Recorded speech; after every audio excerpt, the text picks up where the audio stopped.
तो चलिए दोस्तों शुरू करते हैं हमारा अगला चैप्टर जिसका नाम क्या है पार्सिंग रिक्वेस्ट। क्यों हम लास्ट चैप्टर में क्या करके आए थे? हम लास्ट चैप्टर में रिक्वेस्ट रिस्पॉन्स देख कर आए थे। हमने रिस्पॉन्स को रीडायरेक्ट किया था, रिस्पॉन्स को भेजा था, यूजर से कुछ कुछ इनपुट लिया था, बट वो इनपुट हम पढ़ नहीं पाए थे। हमने क्या किया था, फाइल में जब हमको राइट करना था तो हमने कांस्टेंट एक बनाकर, कांस्टेंट स्ट्रिंग बनाकर, कोई भी कांस्टेंट स्ट्रिंग बनाकर उसको राइट कर दिया था। बट जो यूजर ने फॉर्म भेजा है उसको पढ़ना कैसे है ये हमको नहीं समझ आया था। तो इस बार हम क्या करेंगे, सबसे पहले देखिए कुछ हमको थ्योरी समझना पड़ेगा इसके लिए। तो सबसे पहले हम स्ट्रीम समझेंगे कि डेटा का जो स्ट्रीम्स होता है वो क्या होता है, चंक्स क्या होता है, बफर क्या होता है। जब ये तीनों कॉन्सेप्ट्स हमको समझ आ जाएंगे उसके बाद हम देखेंगे कि इन चंक्स को हमको रीड कैसे करना है, फिर उन चंक्स को हमको बफर कैसे करना है, और फाइनली उस पूरे को मिलाकर हम रिक्वेस्ट को कैसे पार्स कर रहे होंगे।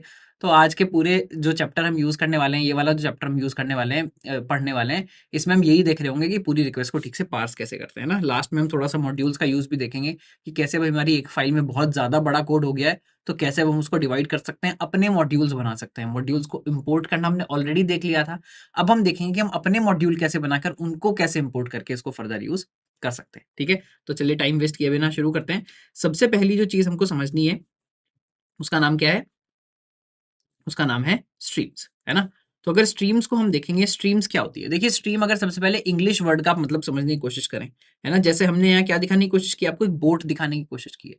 स्ट्रीम क्या होता है, जब जैसे पानी की लहरें आपकी तरफ आती हैं उसको भी बोला जाता है ना, पानी की स्ट्रीम है, नदी बह रही है हमारे यहाँ, नहर जिसको बोलते हैं या कैनाल जिसको बोलते हैं, वो जो बह रही है उसमें बोला जाता है कि ये स्ट्रीम ऑफ वाटर है ना। यानी स्ट्रीम का मतलब होता है जब कंटिन्यूअस फ्लो हो किसी चीज का एक पर्टिकुलर डायरेक्शन में। अगर एक पर्टिकुलर डायरेक्शन में कंटिन्यूअस फ्लो किसी चीज का हो रहा है तो उसको स्ट्रीम बोल सकते हैं, है ना। हम हवा को भी, अगर हवा लगातार एक डायरेक्शन में चल रही है तो उसको भी आप स्ट्रीम बोलते हैं।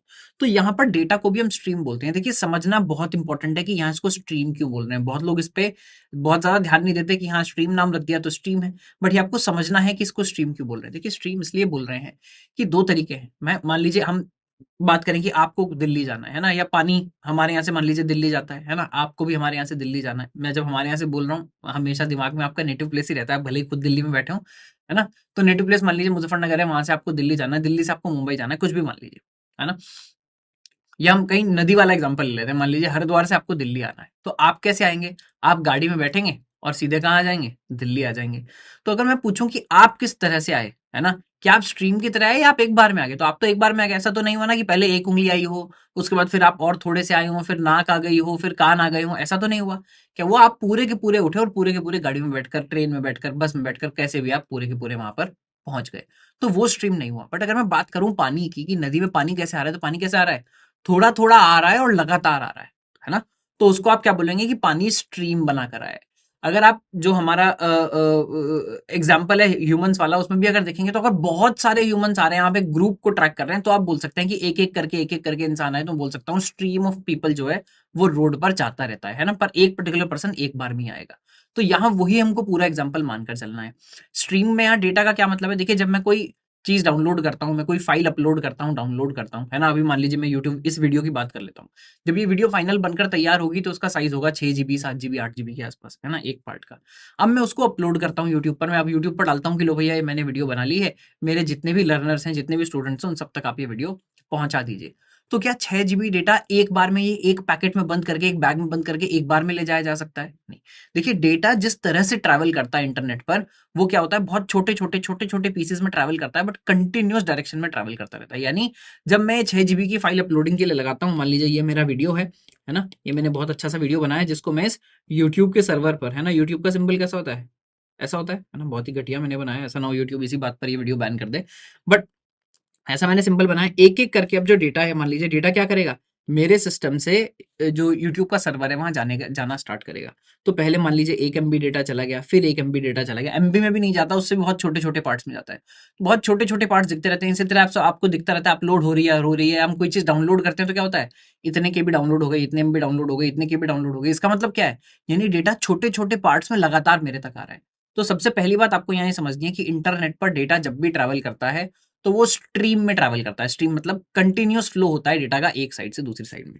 तो यही हमने दिखाने की कोशिश की है नोट.जेएस में भी, कि ब्राउजर से डेटा जब नोट.जेएस की तरफ जा रहा है, या नोट.जेएस इंटरनली अपने सर्वर से कुछ बात कर रहा है ना। मान लीजिए अभी जब हम पढ़ेंगे आगे इसमें मोंगोडीबी, तो नोड को क्या करना पड़ेगा, डेटा मोंगोडीबी में डालना पड़ेगा, डीबी से निकालना पड़ेगा। तो पूरा का पूरा जो डेटा ट्रांसफर होता है वो किसकी फॉर्म में होता है, वो स्ट्रीम की फॉर्म में होता है ना। तो सबसे पहली बात तो हमको स्ट्रीम समझ आ गई। यही हम दिखाने की कोशिश कर रहे हैं यहाँ पर कि जो भी आपकी एप्लीकेशन बनी है और जो सॉकेट है, सॉकेट यहाँ पर क्या होता है, सॉकेट का मतलब आप मान लीजिए गेट, या सॉकेट का अगर आप लिटरल मतलब भी देखें, हमने अपनी लाइफ में सॉकेट शब्द कहाँ सुना है? जब भी आपको कोई शब्द का मतलब समझना हो ना, पहले उसका, जैसे मैं हिंदी में बोलता हूँ ना, शाब्दिक अर्थ, यानी उस एग्जैक्ट वर्ड का क्या मतलब है, पहले वो समझिए, फिर आपको समझ आएगा कि वो वर्ड प्रोग्रामिंग के टर्म में यहाँ क्यों यूज किया गया। देखिए सॉकेट वर्ड नया नहीं है, सॉकेट वर्ड कंप्यूटर आने से बहुत पुराना है। तो फिर कंप्यूटर्स ने किसी चीज के लिए सॉकेट नाम इस्तेमाल क्यों किया? इसका मतलब कुछ कुछ प्रॉपर्टी उसकी सॉकेट जैसी रही होंगी, तभी तो आप सॉकेट नाम इस्तेमाल करोगे, है ना? ऐसा मैंने इसका नाम साइकिल तो नहीं रखा, है ना? साइकिल क्यों नहीं रखा? क्योंकि भाई साइकिल से इसकी प्रॉपर्टीज नहीं मिलती होंगी। सॉकेट क्यों रखा? क्योंकि सॉकेट से मिलती है। सॉकेट पहले बात कर लेते हैं, सॉकेट क्या होता है। जिस जहां हम बिजली का जो प्लग लगाते हैं, है ना, मान लीजिए मुझे कोई चीज ऑन करनी है ना, मैं जैसे ही उसको बिजली में लगाऊंगा, फोन मुझे चार्ज करना है, उस वो जो प्लग लगा होता है जिसमें फीमेल बेसिकली पिंस होते हैं, उसको हम क्या बोलते हैं? उसको हम बोलते हैं सॉकेट, है ना? कि सॉकेट में आपने लगाया। सॉकेट यहाँ पर क्या काम करता है? सॉकेट हमको किसी पर्टिकुलर कनेक्शन से जोड़ने का काम करता है। देखिए इलेक्ट्रिक सर्किट, आपकी आपकी जो बिजली की दीवार है, आई मीन आपकी जो दीवार है, वहां जो बिजली के तार पड़े हुए हैं, वहां ऑलरेडी एक सर्किट बना हुआ है। आप जैसे ही अपने फोन का जो चार्जर है, वो जैसे ही उसको सॉकेट में लगाते हो, तो क्या होता है, आप भी उस बेसिकली नेटवर्क से कनेक्ट हो जाते हैं, आप भी उस कनेक्शन में कनेक्ट हो जाते हैं। सॉकेट भी आपका यही काम करता है।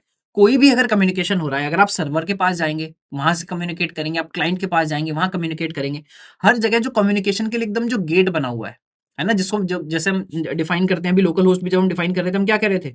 लोकल होस्ट कोलन 3000, है ना? तो ये पूरा बनकर क्या बनता है? आपका आईपी एड्रेस, और जब आप पोर्ट नंबर वगैरह सब मिला लेते हैं, इसी को आप बोलते हैं सॉकेट, है ना? और सॉकेट एक्चुअली क्या काम करता है, आई मीन इसको नहीं बोलते हैं, इससे रिप्रेजेंट होता है सॉकेट, पर सॉकेट क्या काम करता है आपका?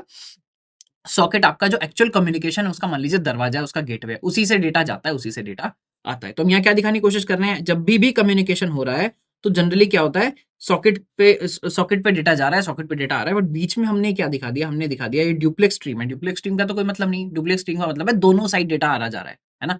स्ट्रीम में जनरली एक साइड डेटा जाता है, पर यहाँ पर क्या होगा, आपको डेटा लगातार अपलोड भी करना है, डाउनलोड भी करना है। सर्वर से अगर आप कोई बातचीत कर रहे हैं, फोन पे अगर मान लीजिए किसी से बातचीत कर रहे हैं, व्हाट्सएप पर किसी से बातचीत कर रहे हैं, तो क्या होगा? सिर्फ एक डायरेक्शन में मैसेजेस थोड़ी जाते हैं, दोनों डायरेक्शन मैसेज जाते हैं, दोनों लोग बात करते हैं लगातार। तो उसके लिए ड्यूप्लेक्स स्ट्रीम चाहिए होता है। ड्यूप्लेक्स स्ट्रीम का क्या मतलब है कि दोनों जगह एक साथ बात होगी, है ना? ये देखिए बहुत समझने वाली बात है। अगर आप लोगों ने कभी वॉकी टॉकी चलाया, वॉकी टॉकी में क्या होता है? सिंगल स्ट्रीम होता है ना? आपने पुरानी पिक्चर देखी होंगी, तो उसमें जब हीरो बात करता है, बॉर्डर में हीरो बात करता है, तो क्या बोलता है? जब भी वो अपनी बात कर लेते हैं कि भाई पाकिस्तानी जो है वो हमारे बॉर्डर तक पहुंच गए हैं, ओवर, तो पहले वाला हमेशा ओवर बोलता है बताने के लिए कि मेरी बात पूरी हो गई, अब आप बात कर सकते हो। यानी स्ट्रीम एक ही है, डायरेक्शन उसकी बार बार चेंज हो रही है, पर एक ही चैनल है बात करने के लिए। फिर दूसरा आदमी अपना मैसेज बोलता है, हम अपनी फौज लेकर कोने तक आ रहे हैं, ओवर। फिर क्या होता है? फिर पहले वाला आदमी बोलता है। तो वहां क्या मतलब है? सिंगल स्ट्रीम है। क्या जब आप अपने फोन पर बात करते हैं तब भी आप ऐसे ही करते हैं? पहले आप अपना मैसेज बोलते हैं, फिर ओवर, फिर सामने वाला बोलेगा, फिर ओवर, और बार बार उसका स्विच भी आपको चेंज करना पड़ता है कि आप सेंडिंग मोड में है या रिसीविंग मोड में। फोन में ऐसा नहीं करना पड़ता। ऐसा क्यों हो रहा है भाई? फोन में एक बार में दो कनेक्शन बनते हैं।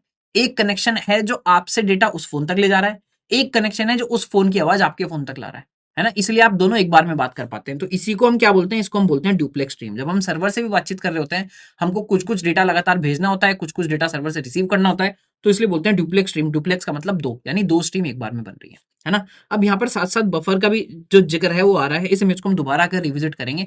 बफर को समझने के लिए, बफर से पहले हमको क्या समझने की जरूरत है? बफर से पहले हमको समझने की जरूरत है चंक्स, है ना? देखिए चंक्स का क्या मतलब है, ये बहुत इंपॉर्टेंट है।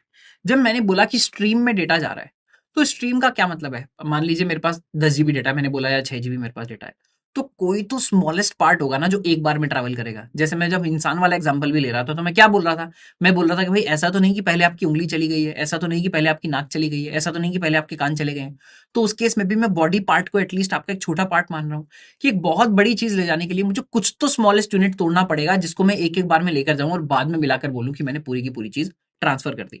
अगर एक बार में मान लीजिए मेरे पास एक ईंट का ढेर लगा हुआ है इधर, है ना, बहुत सारी ईंटें हैं, और मैंने आपको बोला भाई ये सारी की सारी ईंटें उठाकर कहाँ रखनी है? राइट हैंड पर पहुंचानी है। तो आप क्या करेंगे? अगर आप बहुत ज्यादा पावरफुल हैं, जिम में जाते तो हो सकता है आप बोले, अरे सर ये तो मैं एक बार में उठा लूंगा, सारी की सारी ईंटें उठाए एक बार में उठाकर उधर रख दें। But more likely than not आप क्या करेंगे? अगर आप थोड़ा सा मसल के साथ साथ दिमाग भी चला रहे हैं कि यार मैं क्या करता हूँ, कुछ कुछ हिस्से ले जाता हूँ, then depends on your power. आप हो सकता है दो दो ईंट एक बार में ले जाकर इधर रख दें, है ना, दो ईंट आप ले जाके इधर रख दें, या हो सकता है एक एक ईंट ले जाकर रख दें, है ना? तोड़कर तो मत ले जाना, है ना, पता चला वो ईंट किसी काम की ना रहे। बट पॉइंट इज कि आप छोटे छोटे चंक्स में, इसी को चंक बोल रहे हैं कि जो छोटा पार्ट है जो आप एक बार में लेकर गए इसको चंक बोलेंगे। तो जब डेटा ट्रांसफर हो रहा है, मान लीजिए मैं यहाँ पर डिफाइन कर दूं कि यार एक बार में 1 KB डेटा तो जाना ही चाहिए, उससे कम डेटा नहीं जाएगा, है ना। तो आपने 1 KB के पार्ट्स लगातार भेजना शुरू कर दिया और एक एक सेकंड में आप हजारों पार्ट भेज रहे हैं, तो मैं क्या बोलूंगा कि भाई स्ट्रीम ऑफ डेटा आ रहा है, बट स्ट्रीम में भी इंटरनली सबसे छोटा यूनिट होना जरूरी है। तो जिस चीज की आप स्ट्रीम बना रहे हैं उसी को हम बोल रहे हैं चंक्स, है ना। कि किसी भी चीज को चंक आप वैसे भी किसको बोलते हैं, जैसे बाइट आप किसी चीज की लेते हैं उसको भी क्या बोला जाता है, चंक, है ना, या चंक ऑफ चॉकलेट बोल देते हैं, चंक ऑफ कोई खाना बोल देते हैं, यानी एक स्मॉल पार्ट किसी बड़ी चीज का। तो यहां पर भी क्या हो रहा है, डेटा के आपने बहुत छोटे छोटे पीसेस तोड़कर जब भेजना शुरू किया है तो उस पीस को हम बोल रहे हैं चंक, और वो जो कंटिन्यूस भेजने की प्रोसेस है जो भेजी जा रही है उसको हम क्या बोल रहे हैं, स्ट्रीम। तो यानी हम क्या बोल सकते हैं, स्ट्रीम क्या होता है, जो डेटा है वो किस तरह से फ्लो करता है, it is a stream of chunks, है ना। यानी एक लगातार फ्लो बना हुआ है छोटे छोटे चंक्स का, जिससे मेरा पूरा का पूरा डेटा ट्रांसफर हो जाता है। तो हमको स्ट्रीम भी समझ आ गया स्ट्रीम क्या है, और हमको चंक भी समझ आ गया चंक चंक क्या है। अब एक ये जो हमारा लास्ट कॉन्सेप्ट है ये हम समझने की कोशिश करेंगे बफर्स। बफर से पहले बस मैं आपको ये दिखा देता हूँ, है ना। बफर से पहले हम क्या देख लेंगे, यहाँ जैसे हमने चंक दिखाने की कोशिश की है, देखिए होता क्या है, चंक्स का फायदा क्या है यहाँ पर, और स्ट्रीम डेटा का फायदा क्या है, कि जनरली आपकी मशीन क्या करने की कोशिश करती है, आपका सर्वर क्या करने की कोशिश करता है। मान लीजिए आपने एक 6 GB की फाइल डाउनलोड करना स्टार्ट किया, आपने एक 5 GB की फाइल डाउनलोड करना स्टार्ट किया, अभी 1 GB डेटा आ चुका है, अभी बाकी डेटा आ रहा है ना, फिर 1 GB और डेटा आ गया, स्ट्रीम आ रही है लगातार 1 1 KB के, आप मान लीजिए 1 1 MB के चंक्स मेरे पास आ रहे हैं, मैं लगातार उसको उठा उठाकर रख रहा हूँ। बट आपका सिस्टम क्या कर रहा है, आपके सिस्टम ने लोकल में एक फाइल बनाना शुरू कर दिया। आप जैसे ही डाउनलोड बटन दबाते हैं क्या होता है, आपने डाउनलोड फोल्डर में जाकर देखेंगे तो वो थोड़ी धुंधली सी फाइल दिखाता है, यानी थोड़ी सी जिसकी ओपेसिटी कम होती है वैसी फाइल दिखाता है कि ये प्रोसेसिंग में भी बन रही है, बट फाइल बनना स्टार्ट हो जाती है। यानी आपके कंप्यूटर ने क्या करना स्टार्ट कर दिया, आपके सिस्टम ने क्या करना स्टार्ट कर दिया है, वो उन पार्ट्स को ले लेकर एक जगह रखना स्टार्ट कर दिया है कि भाई ये पूरे चंक्स जो आ रहे हैं इससे मुझे एक फाइनल फाइल बनानी है ना। या अगर हम यूट्यूब की बात करें, आप अभी जब ये वीडियो यूट्यूब पर देख रहे हैं तो क्या पूरी वीडियो आपके पास डाउनलोड हो चुकी है, नहीं, पूरी वीडियो तो डाउनलोड नहीं हुई है।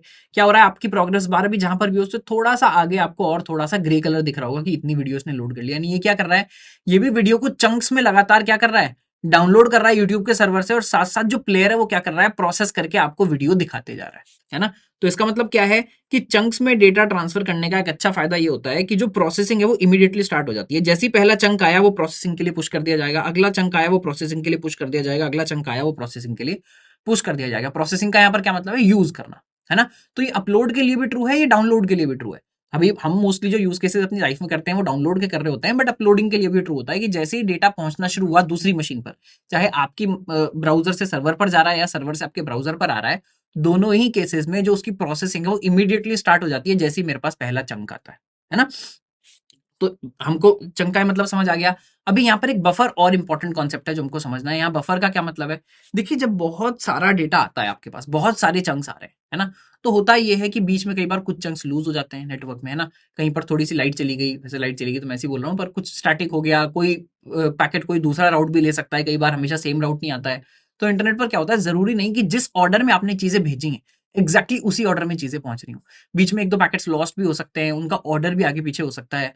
तो अगर मैं मान लीजिए यहाँ से कोई फाइल अपलोड करता हूँ, है ना, और इसमें क्या हो, मेरी ये जो 1 सेकंड की वीडियो है ये थोड़ी देर बाद चली जाए, बाद की वीडियो पहले आ जाए, तो पूरी वीडियो ही खराब हो जाएगी। यानी आप कोई भी फाइल बनाते हैं, आप मान लीजिए एस्से लिख रहे हैं, कोई सेंटेंस आगे हो जाए, कोई सेंटेंस पीछे हो जाए जो आपने अपलोड किया, तो कोई बात ही नहीं, फिर क्या मतलब हुआ उस बात का। यानी जो डेटा है हमारा, जो हम नॉर्मल फाइल भेज रहे हैं, जो भी भेज रहे हैं, उसमें सीक्वेंस जो है वो बड़ा इंपॉर्टेंट है कि मेरे डेटा का क्या सीक्वेंस है, मेरे लिए बड़ा इंपॉर्टेंट होता है। तो सीक्वेंस हमको फिक्स करना जरूरी है कि सीक्वेंस जो मेरा ठीक होना चाहिए। तो सीक्वेंस इंश्योर कैसे करेंगे, जब आप छोटे छोटे पार्ट्स में उसको स्ट्रीम में तोड़कर भेज रहे हैं तो सीक्वेंस खराब हो जाता है। तो इसलिए हम क्या करते हैं, हर जगह पहले एक बफर बनाकर रखते हैं, जहां पर भी डेटा यूज होने वाला है वहां पहले एक बफर बनाकर रखते हैं। बफर को आप क्या एग्जांपल मान सकते हैं, मान लीजिए कैश है, थोड़ी सी रुकने वाली जगह है ना। ये बफर क्या है, ये जो आप लाइन लगाते हैं मान लीजिए किसी भी खिड़की के बाहर, ये मान लीजिए वो लाइन है ना। तो इसमें क्या हो रहा है, जो भी डेटा आता रहेगा उसका एक नंबर होगा, पर्टिकुलर नंबर, कि भाई ये इस नंबर पे बैठेगा, है ना। हर डेटा अपना नंबर लेकर आएगा, मान लीजिए बोलेगा मेरा नंबर 1 है, मेरा 2 है, मेरा 3 है, मेरा 4 है। जो भी नए आए हैं हो सकता है वो बोले 5 की जगह मेरा नंबर 6 है, मेरा नंबर 5 है, मेरा नंबर 10 है, मेरा नंबर 8 है, ये इस सीक्वेंस में आए। तो बफर क्या करेगा, बफर पहली बात इनको पार्क करता रहेगा, अभी भेजेगा नहीं, प्रोसेसिंग के लिए भी इनको भेजेगा नहीं, बोलेगा जरा रुको, सांस ले लो बेटा, यहीं रुक जाओ, है ना। जब आपके आगे पीछे वाले सब आ जाएंगे तब आपको सीक्वेंस में भेजा जाएगा। तो ये क्या करेगा, 1 2 3 4 सीक्वेंस में आ गए, बफर को बोलेगा तुम बाहर निकाल लो। इन डेटा को निकाला जा सकता है, मान लीजिए छोटा सा पार्किंग एरिया है, है ना। पहले डेटा यहाँ आकर पार्क होता है, ये इनको सीक्वेंस में लगाता है, कुछ गड़बड़ हुई है तो टीसीपी प्रोटोकॉल के जरिए बताता है कि भाई ये वाला जो एरिया ये नहीं आ पाया। बट बफर वैसे बेसिकली किस काम के लिए यूज होता है? बफर इसलिए यूज होता है कि आप इनको पार्क करके एक बार में इकट्ठा कर सकें, ऑर्डरिंग इनका ठीक कर सकें। और उसमें भी अलग अलग लेयर्स होते हैं ना, बफर एक टीसीपी लेयर पे भी होता है जो ऑर्डरिंग वगैरह का ध्यान रखता है। जो बफर हम यूज करेंगे वो किस लिए है? जो बफर हम यूज करेंगे वो इसलिए कि यार मेरे को 1 KB डेटा का मतलब ही समझ नहीं आ रहा है, इसका मतलब क्या था। मेरी तो फाइल पूरी 5 KB की थी, मेरे को तो पूरा फाइल देखना है।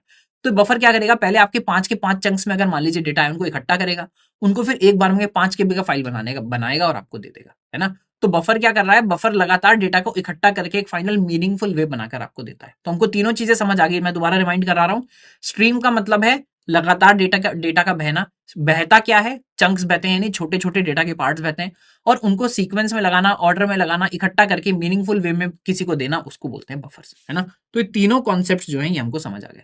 अब हम आ जाते हैं अपने कोड पर। अब हम ये चंक्स रीड कैसे करेंगे? हमने क्या बात की थी कि भाई अभी हम यूजर से हमने क्या लिया, एक फॉर्म लिया, फॉर्म में यूजर ने क्या दिया था, प्रशांत जैन मान लीजिए अपना नाम दिया था और एक जेंडर दिया था। अब हमको डेटा रीड करना स्टार्ट करना है। तो वो डेटा हम रीड कैसे करेंगे? देखिए नोड में हम जो भी काम कर रहे होते हैं ना, हम अगला चैप्टर जो है वो भी मोस्टली इसी पर पढ़ रहे होंगे।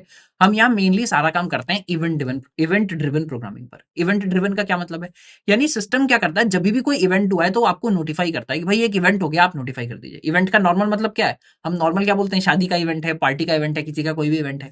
यहाँ इवेंट का ये मतलब है कि भाई कुछ हुआ है, आप इस पर रेस्पॉन्ड कीजिए, है ना। आगे चल के अगेन मैं कह रहा हूँ नेक्स्ट चैप्टर पूरा हम इसी पर ध्यान देंगे, कॉन्सेंट्रेट करेंगे कि जो नोड है वो सिंगल थ्रेडेड वे में चलता है, तो इतना अच्छे से इतना अच्छा परफॉर्मेंस कैसे चल पा रहा है। एक बार हमने पहले भी इस पर थोड़ा सा डिस्कशन किया था, बट उसको डीप में समझेंगे कि ऐसा हो कैसे पाता है। तो अभी हम क्या करते हैं, आपको ये समझना है कि हर चीज ना यहाँ पर इवेंट की बेस में हो रही होती है। जब भी कोई नया इवेंट होगा तो सिस्टम आपको नोटिफाई करेगा कि भाई कुछ इवेंट हुआ है, आप जाग जाइए, है ना। और वो इवेंट हम सुनते कैसे हैं, हमको बेसिकली सर्वर पर इवेंट सुनना है कि जब भी डेटा आ जाए मेरे पास, हम यहाँ क्या बोलने की कोशिश कर रहे हैं, जब भी फॉर्म का डेटा आ जाए तो मुझे बता दीजिएगा। देखिए जस्ट बिकॉज रिक्वेस्ट आ गई है ना। अगर हम यहाँ अपना कोड कंपेयर करें, हमने क्रिएट सर्वर बनाया और साथ में इसको क्या दिया है, साथ में इसको ये अपना फंक्शन पास किया है कि भाई जब भी कोई रिक्वेस्ट आएगी तो हमारा फंक्शन कॉल कर देना। उसने कहा मैं रिक्वेस्ट यहाँ डाल दूंगा, रिस्पॉन्स यहाँ डाल दूंगा। हमने कहा ठीक है ना। अब हम ये चेक कर रहे हैं कि भाई अगर पोस्ट रिक्वेस्ट हुआ है, यानी वो कुछ डेटा लेकर आया, तो मुझे यहाँ डेटा पढ़ना है, तो मैं रिक्वेस्ट ऑब्जेक्ट से डेटा निकाल लेता हूँ। पर देखिए अभी हुआ क्या है, रिक्वेस्ट आप तक पहुंच गई है, बट डेटा हो सकता है अभी आ रहा हो धीरे धीरे, है ना। अगर वो कोई फाइल अपलोड कर रहा है तो रिक्वेस्ट तो जब पहला आपके पास चंक पहुंचा, पहला बाइट आपके पास पहुंचा, वो बोलेगा रिक्वेस्ट आ गई, उसके जो हेडर्स हैं, जो चीजें हैं, वो सारी रिक्वेस्ट की आपके पास आ जाएंगी। बट डेटा भी हो सकता है धीरे धीरे आ रहा हो। तो हमने तो देखिए बहुत छोटा सा डेटा भेजा, एक नाम भेजा, एक जेंडर भेजा, इतना फर्क नहीं पड़ता। बट हमको हैंडलिंग किस हिसाब से करनी है, हमको हैंडलिंग इसी तरह से करनी सीखनी है कि जो रिक्वेस्ट है, वो जो साथ में डेटा लाई है, वो कितना भी बड़ा हो सकता है। तो हमको एक एक जो चंक है वो पढ़ना पड़ेगा, और एक एक चंक पढ़ के हमको अपना काम करना पड़ेगा, है ना। अगेन देखिए ये सब काम अभी हम क्यों कर रहे हैं, क्योंकि हम डायरेक्टली नोड जेएस में काम कर रहे हैं। तो यहाँ हमको बहुत सारी चीजें हाथ से करनी पड़ेंगी। बहुत जल्दी हम कहाँ मूव कर रहे होंगे, एक्सप्रेस जेएस पर मूव कर रहे होंगे। अब बहुत सारा जो कोड है, ये जो हम हाथ से लिख रहे हैं, टफ तरीके से लिख रहे हैं, बहुत ज्यादा आसान हो जाएगा। फिर सर आप ये पढ़ाई क्यों रहे हो, एक्सप्रेस जेएस से ही पढ़ा दो। बेटा आपको ये समझ ही नहीं आएगा कि इंटरनल एक्सप्रेस जेएस पहली बात तो आपको क्या एडवांटेज दे रहा है, इंटरनली चीजें किस हिसाब से चल रही है। बहुत बार डीबगिंग करने में कभी एरर आ जाती है, आपको अगर अंदर की अंडरस्टैंडिंग ही नहीं है डेटा किस हिसाब से चल रहा है, तो उससे आपको बड़ा नुकसान होता है। तो इसलिए हम पहले थोड़ा टफ वाला तरीका पढ़ रहे हैं, फिर आसान वाला तरीका पढ़ेंगे, है ना। तो अभी हमको क्या करना है, हमको स्ट्रीम समझ आ गया, चंक समझ आ गया, बफर समझ आ गया। अभी पहले हम ये इंटरेस्टेड है कि भाई एक एक करके चंक मुझे देना स्टार्ट करो, मैं चंक जो है वो पढ़ना स्टार्ट करूंगा। तो आप यहाँ क्या बोलते हैं, आप पहले यहाँ सिस्टम को बोलते हैं कि भाई जब भी कोई नया चंक आ जाए तो मुझे बता देना। तो आप क्या बोल रहे हैं, रिक्वेस्ट डॉट ऑन डेटा, है ना। यानी आप बोल रहे हैं कि भाई रिक्वेस्ट में ऑन, यानी ऑन का मतलब होता है मैं लिसन करना चाहता हूं। कब लिसन करना चाहता हूं, जब भी नया डेटा आ जाए। आपने इसको बोला कि भाई जब भी नया डेटा आ जाएगा तो मुझे बता देना। वो कहेगा बता तो मैं दूंगा, पर कैसे बताऊं, आपको क्या देना पड़ेगा। जब भी हम चाहते हैं सामने वाला हमको कुछ बताए तो हम क्या करते हैं, उसको एक कॉल बैक देते हैं। तो यहाँ आपको क्या देना पड़ेगा, एक कॉल बैक देना पड़ेगा। कॉल बैक में आपको क्या मिलेगा, जो चंक आप चाह रहे हैं वो चंक ही आपको दे देगा। तो देखिए यहाँ पर जो सिंटेक्स है वो क्या है ना, सिंगल ब्रैकेट हम हटा सकते हैं क्योंकि सिंगल आर्ग्यूमेंट है। हम बोल रहे हैं जब भी डेटा हो, जब भी आपके पास डेटा अवेलेबल हो तो मुझे बता देना, है ना। जब भी आपके पास डेटा अवेलेबल हो जाए तो मुझे बता देना। फिलहाल हम क्या कर देते हैं, इसको लॉग कर देते हैं, कंसोल डॉट लॉग। ये जो चंक हमको मिला है, इस चंक को लॉग करके देखते हैं कि अब मेरे को देख क्या रहा है ना। तो अब होना क्या चाहिए, मैं ये बोल रहा हूँ भाई जब भी आपके पास पोस्ट रिक्वेस्ट आए, है ना, यूआई से पोस्ट रिक्वेस्ट आपके पास आए, सबमिट डिटेल्स वाले यूआरएल पर आए, तो आप क्या करना, मेरा ये लिसनर मैंने तुरंत रजिस्टर कर दिया कि मैं एक लिसनर रजिस्टर कर रहा हूं, मैं सुन रहा हूं। जब भी कोई इवेंट आपके पास पूरा हो जाएगा तो मुझे बता दीजिएगा। जब भी पहला चंक डेटा आपके पास आ जाए तो मुझे बता दीजिएगा, मैं उस डेटा को उठाऊंगा, लॉक करता हूँ। देखिए गलती हमने कर दी, हमने यहाँ लेक्चर 4 को एडिट करना स्टार्ट कर दिया। इससे होगा क्या, बाद में आपके नोट्स खराब हो जाएंगे। यहाँ हम बना लेते हैं लेक्चर 5। है ना। ये लेक्चर को भी हम एक्चुअली बोल देते हैं चैप्टर, है ना, चैप्टर 5। और यहाँ हम देख क्या रहे हैं, पार्सिंग रिक्वेस्ट, है ना, पार्सिंग रिक्वेस्ट कर रहे हैं। और ये जो 4 हम बना रहे हैं यूजर और जेएस जो हमने एडिट करना स्टार्ट किया, इसकी हम कॉपी बना लेते हैं इसके अंदर, है ना।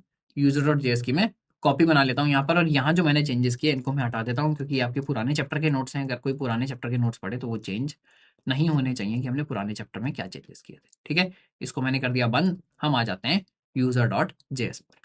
देखिए हो ही रहा था कि एक नाम गड़बड़ होने की वजह से ऑर्डरिंग गड़बड़ हो रही थी, तो मैंने थोड़ा सा पॉज करके सारे नाम चेंज कर दिया, आपका टाइम वेस्ट भी ना हो और ये भी हो जाए, है ना। चलिए, तो आप भी अगर पुराने वाले नोट्स भी ढूंढ रहे हैं तो आपको कहाँ मिलेंगे, चैप्टर के अंदर मिलेंगे। तो हमने चैप्टर 2 से चैप्टर 5 तक कर दिया। यूजर के अंदर हम आ गए, और यूजर के अंदर हमने क्या बोल दिया था, यूजर के अंदर हमने इसको बोल दिया कि भाई जब भी आपके पास रिक्वेस्ट आए, है ना, रिक्वेस्ट के अंदर जब भी नया डेटा का चंक आए तो हमको बता दीजिएगा। तो अब क्या करते हैं, इसको रन कर लेते हैं, है ना, एक बार चलाकर देखते हैं। अभी हम 4 के अंदर हैं, हम आ जाते हैं कहाँ पर, चैप्टर 5 के अंदर। और हम कैसे चलाएंगे, नोड यूजर डॉट जेएस। हमने नाम इसका यूजर रखा है, यूजर रख लीजिए, ऐप रख लीजिए, इस बात से कोई भी फर्क नहीं पड़ता। इसको भी हम थोड़ा सा बड़ा कर लेते हैं। अच्छा, ऊपर थोड़ा ज़्यादा बड़ा हो गया, है ना। तो सर्वर मेरा चल चुका है। एक बार ये जो सर्वर है इसको मैं रन करके देख लेता हूँ 3001 पे अभी क्या आ रहा है। तो देखिए वही जो कोड हमने पहले लिखा हुआ था, क्या हुआ, हम होम पर गए तो उसने बोला भाई ये आप अपना नाम दीजिए, जेंडर बताइए और सबमिट कर दीजिए। तो चलिए मैं नाम दे देता हूँ प्रशांत जैन, और जेंडर में दे देता हूँ मेल, है ना। यहाँ पर देखिए गेट वाली अभी रिक्वेस्ट आई है, फेविकॉन ये बेसिकली आइकन मांगने की कोशिश करता है, उसकी अभी रिक्वेस्ट आई है। देखिए जैसे ही मैं सबमिट करता हूँ, सो सबमिट करते क्या हुआ, अगर हम फिर से यहाँ आकर देखेंगे अपने टर्मिनल में, देखिए इस बार फिर से क्या हुआ है, फेविकॉन के बाद आई हमारे पास सबमिट डिटेल्स की रिक्वेस्ट, है ना। सबमिट डिटेल्स आ गई पोस्ट के साथ, बहुत अच्छी बात है, हमारे पास रिक्वेस्ट आई होगी। देखिए जैसे ही रिक्वेस्ट आया उसके बाद जब हमने यहाँ प्रिंट किया तो क्या प्रिंट हुआ है, ये बोल रहा है जो आपको चंक भी मिला है, एक टाइप का बफर टाइप का कुछ अंदर इसने ऑब्जेक्ट बनाया हुआ है, और ये इसने डेटा दे दिया आपको कि भाई ये कुछ कुछ बाइट्स आए हैं, ये आपका डेटा है। उसके बाद हमने उसको रिडायरेक्ट कर दिया गेट पर, तो दोबारा गेट पर चला गया है ना। अब एक एक चेंज जो हम कर लेते हैं इस केस में, वो क्या है, सबसे ऊपर जहां हम लॉग कर रहे हैं, अब यहाँ हेडर्स हम लॉग करना बंद कर देते हैं, हेडर्स की हमको जरूरत नहीं है। उससे क्या हो रहा है, हमारा आउटपुट जो है बहुत ज़्यादा सिर्फ बढ़ रहा है। मैं इसको अगर बंद करके दोबारा से चलाता हूँ, है ना, और फिर से एक बार आपको नाम भेज कर दिखा देता हूँ। मैंने भेज दिया इसमें नाम, और मैंने भेज दिया जेंडर, है ना, मैंने भेज दिया नाम और मैंने भेज दिया जेंडर। तो देखिए यहाँ क्या दिखा, अभी यहाँ हमने सर्वर स्टार्ट किया, सबमिट डिटेल्स का इमीडिएटली आया रिक्वेस्ट पोस्ट के साथ, और ये डेटा जो चंक हमने यहाँ प्रिंट कर दिया, है ना। तो यानी इसने क्या किया है, इसने हमारा जो रजिस्ट्रेशन था यहाँ पर, ये रजिस्ट्रेशन मान लिया है कि भाई आप ये इवेंट लिसन करना चाहते हो, मैं समझ गया। जैसे ही उसके पास पहला डेटा का चंक आया, उसने हमको ये चंक मिल गया और इस चंक को हमने लॉक कर दिया। पर देखिए इस लॉक करने से हमारा फायदा तो कुछ नहीं हुआ, ये तो कुछ जिब्रिश में आ रहा है डेटा, यानी कुछ नंबर्स आ रहे हैं। हमने तो क्या भेजा था, हमने तो अपना नाम भेजा था और हमने अपना जेंडर भेजा था, हमको तो उसी तरह से डेटा चाहिए जैसा हमने भेजा था, है ना। अगर मैं आपको इसको इंस्पेक्ट करके दिखाऊं, हम तो डेटा ठीक भेज रहे हैं। अगर हम यहाँ नेटवर्क टैब में आ जाएंगे और इसको एक बार हम फिर से सबमिट करेंगे, इस बार मान लीजिए मैं क्या दे देता हूँ, नाम दे देता हूँ, मान लीजिए मैं मीरा, है ना, मीरा जैन, और जेंडर दे देते हैं फीमेल। उसके बाद मैंने सबमिट किया। अब मैं सबमिट डिटेल्स में आकर देखूंगा तो देखिए पेलोड हमने क्या भेजा है, हमने तो ठीक भेजा, हमने यूजर नेम मीरा जैन भेजा है, हमने जेंडर फीमेल भेजा है। बट यहाँ क्या प्रिंट हुआ, यहाँ देखिए फिर से कुछ जिब्रिश प्रिंट हुआ, है ना। यानी अलग अलग कुछ डेटा प्रिंट हो रहा है, हमारा फाइनल डेटा तो प्रिंट नहीं हो रहा है। तो ये हम कैसे करेंगे, है ना, इसके इसमें हम आ जाते हैं नेक्स्ट स्टेप पर। नेक्स्ट स्टेप हम इसका कैसे करेंगे, रीडिंग चंक तो हमने कर लिया, अब हमको इसको डालना पड़ेगा एक बफर में, है ना। यानी हम क्या बोलेंगे कि भाई जरूरी नहीं कि डेटा एक ही चंक में आ जाए, हो सकता है बहुत सारे चंक आ रहे हो, तो चंक ले लेकर आप एक बफर में उनको पार्क कर देंगे, जैसे भी हमने बफर समझा था। और उस बफर में जब डेटा पूरा हो जाएगा उसके बाद हम उस बफर को कन्वर्ट करने की कोशिश करेंगे मीनिंगफुल डेटा में। तो देखिए ये हम कैसे कर रहे हैं, बफर हमने क्या किया है, पहले देखिए मैंने क्या करना शुरू किया, मैंने यहाँ पर पहले हम डेट कोड को समझ लेते हैं, उसके बाद सेम कोड हम लिखने की कोशिश करेंगे। मैंने क्या बोला, सेम जो हमने request dot on data chunk लगाया था वो हमने लगाया, है ना। और हमने बोला जब भी कोई चंक आएगा तो उसको मैं क्या करूंगा, कंसोल लॉग कर दूंगा। बट साथ साथ मैंने क्या किया है, देखिए मैंने यहाँ पर एक एरे बनाया है बॉडी का, है ना। तो उसमें बोल रहा हूँ अब जब भी कोई चंक आएगा तो बॉडी डॉट पुश, ये क्या एरे का मेथड है पुश, यानी एरे में हम वो ऐड करते जा रहे हैं। हम क्या बोल रहे हैं, जैसे ही मेरे पास चंक आ रहा है आप एरे में ऐड करते रहिए। ये रिक्वेस्ट डॉट ऑन ये हमेशा इंश्योर करेगा कि हमको सीक्वेंस में भी मिल रहा हो, है ना। तो वो सीक्वेंस वाला जो बफर है वो पहले ही बन चुका है, अभी जिस लॉजिकल लेवल पर हम बफर बना रहे हैं हमको बस ये डेटा इकट्ठा करना है, एक साथ बनाकर इसका कुछ लॉजिकल मतलब निकालना है। तो हम क्या कर रहे हैं, इसको ऐड करते जा रहे हैं इस बॉडी में। जब सारा डेटा बॉडी में ऐड हो जाएगा, हमको कैसे पता चलेगा कि चंक्स आने बंद हो गए, जो वो डेटा भेज रहा था वो बंद हो गया। उसके लिए हम एक और इवेंट रजिस्टर करेंगे जो हम बोलेंगे request dot on and. And कब कॉल होगा, एंड तब कॉल होगा जब वो बोलेगा भाई जितने चंक आने थे आ चुके, क्लाइंट ने बोला है सारा डेटा आ गया है, तो वो एंड कॉल करेगा। तो एंड के केस में हम क्या कर रहे हैं, हम इस बफर से अपना एक पार्स बॉडी बनाने की कोशिश कर रहे हैं ताकि हमको पता चल जाए क्या डेटा फाइनली उसने भेजा है ना। तो हम यही कोशिश कर लेते हैं। क्या करेंगे, सबसे पहले तो हमको एक एरे बनाना पड़ेगा जिसमें हम ये चंक्स को स्टोर कर सकें। तो मैं एरे कैसे बना रहा हूं, मैं यहां लगा लेता हूं कॉन्स्ट बॉडी एम्प्टी। अब आप बताइए, किसी को ये कंफ्यूजन हो रहा हो कि सर आपने तो कॉन्स्ट बनाया है, फिर उसके बाद हम इसमें डेटा कैसे चेंज करेंगे।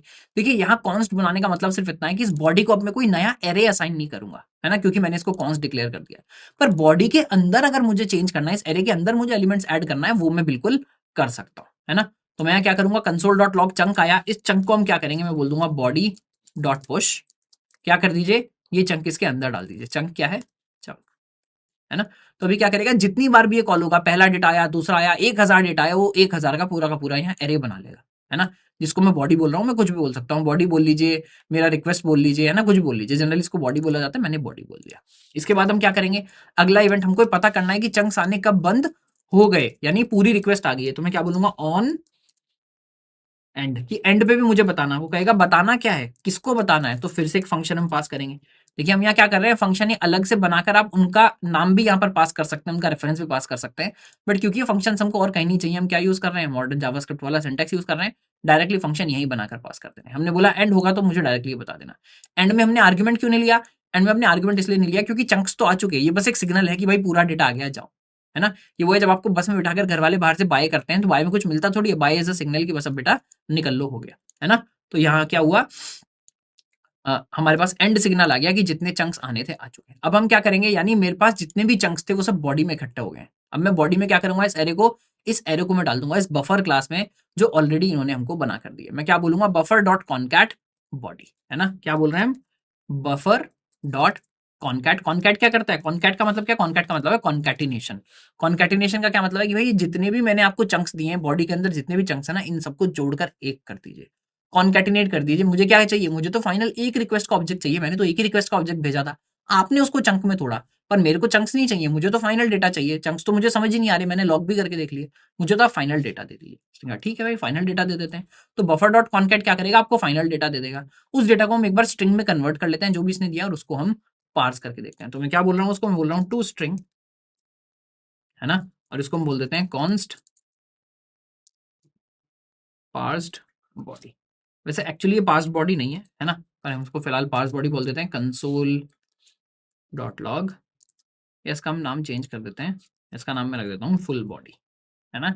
ये क्या हुआ है, पूरी बॉडी अभी मेरे पास आ गई, इसको हमने कर दिया कंसोल लॉग। ठीक है, अब एक बार इसको फिर से चलाकर देख लेते हैं। इस केस में अब बेसिकली क्या प्रिंट होगा, इसको हम करेंगे कंट्रोल सी, फिर से एक बार रन करेंगे, है ना। एक बार मैं क्या करता हूँ, ये जो पुराना डेटा है ये हमको कंफ्यूज ना करे, इसको एक बार क्लियर कर लेते हैं, है ना? एक बार इसको बड़ा कर लेते हैं आपको दिखाने के लिए। और क्या करते हैं, अब यहाँ अपना नोड सर्वर स्टार्ट करते हैं। तो नोड यूजर डॉट जेएस, फिर से यहीं आ गए 3001 में। फिर से बोलता हूँ मैं, मान लीजिए मीरा जैन फीमेल सबमिट, है ना। अब देखिए क्या हुआ, जब मैंने बोला मीरा जैन फीमेल सबमिट, सबसे पहले यहाँ पर रिक्वेस्ट आई, सबमिट डिटेल्स पर एक पोस्ट रिक्वेस्ट आई है। उसके बाद देखिए मेरा चंक प्रिंट हुआ। ये कहाँ से प्रिंट हो रहा है, चंक हमारे पहले वाले मेथड से प्रिंट हो रहा है, जहां हमने कंसोल लॉग चंक किया था। तो ये मेरा चंक प्रिंट हो गया बफर के नाम से, जो भी है ना। उसका देखिए सीधे क्या प्रिंट हुआ, user name Meera plus Jain and gender equal to female, यानी एक ही चंक में उसने हमारा डेटा भेज दिया। क्योंकि हमारा डेटा बहुत कम था तो उसने एक ही चंक में भेज दिया। तो हमने हमारे बेसिकली एरे में भी एक ही चंक रहा, है ना। बहुत ज्यादा कॉम्प्लिकेट ये हुआ नहीं, बट हमको फिर भी पूरा तरीका फॉलो करना है। हमको थोड़ी पता है कि एक ही चंक में आएगा, कितने भी चंक में आ सकता है। उसका बफर डॉट कॉनकैट हमने बोला, एक ही पार्ट को हमने बोला जोड़ दो और उसको स्ट्रिंग में कन्वर्ट कर दो। उसने इसको स्ट्रिंग में कन्वर्ट कर दिया। फुल बॉडी मैंने जब लॉक किया तो यहाँ देखिए जो हमने दो डेटा भेजे थे दोनों के दोनों आ गए। जो हम यहाँ नेटवर्क टैब से देख रहे थे, हमने क्या भेजा था, user name Meera gender female भेजा था, वही यहाँ पर मुझे दिख गया user name Meera plus Jain. इसने इसको प्लस की तरह रिप्रेजेंट किया स्पेस को। एंड मतलब अब ये यूआरएल पैरामीटर की तरह भेज रहा है ना, इसको भी हम देखेंगे इससे फर्दर हमको यूजेबल ऑब्जेक्ट कैसे निकालना है। अभी तो एक स्ट्रिंग हमको यहाँ पर मिल गया है, बट यहाँ इसने बोला and gender equal to female, यानी जितना भी डेटा है सारा एंड लगा लगा करके पूरा का पूरा डेटा इसने हमको दे दिया, है ना। उसके बाद बोल रहा है फिर से गेट रिक्वेस्ट आई है, क्योंकि हमने उसको रिडायरेक्ट कर दिया था होम पेज पर, तो उसकी रिक्वेस्ट आई, आइकन मांगने दोबारा आया, है ना। तो एक और लॉजिकल स्टेप हमारा हो गया। हमने क्या देख लिया, हमने देख लिया कैसे हमको चंक के ऊपर इवेंट लगाना है, कैसे हमको रिक्वेस्ट पूरी हो जाए इसके लिए इवेंट लगाना है, और कैसे हमको उसको कंबाइन करके एक फाइनल स्ट्रिंग बॉडी बनाना है ना। तो ये 2 काम हमारे हो गए। इसके बाद हम क्या करेंगे, देखिए नीचे हमने आपके आपके नोट्स में भी दिखाया हुआ है, अगर हम प्रशांत डाल रहे थे तो क्या आपको दिखेगा, या नीचे दिख जाएगा प्रशांत एंड जेंडर मेल, दोनों ही चीजें आपको दिख जाएंगी। तो ये हो गया बफरिंग कैसे करना है चंक्स का, बफरिंग भी हमने कर लिया।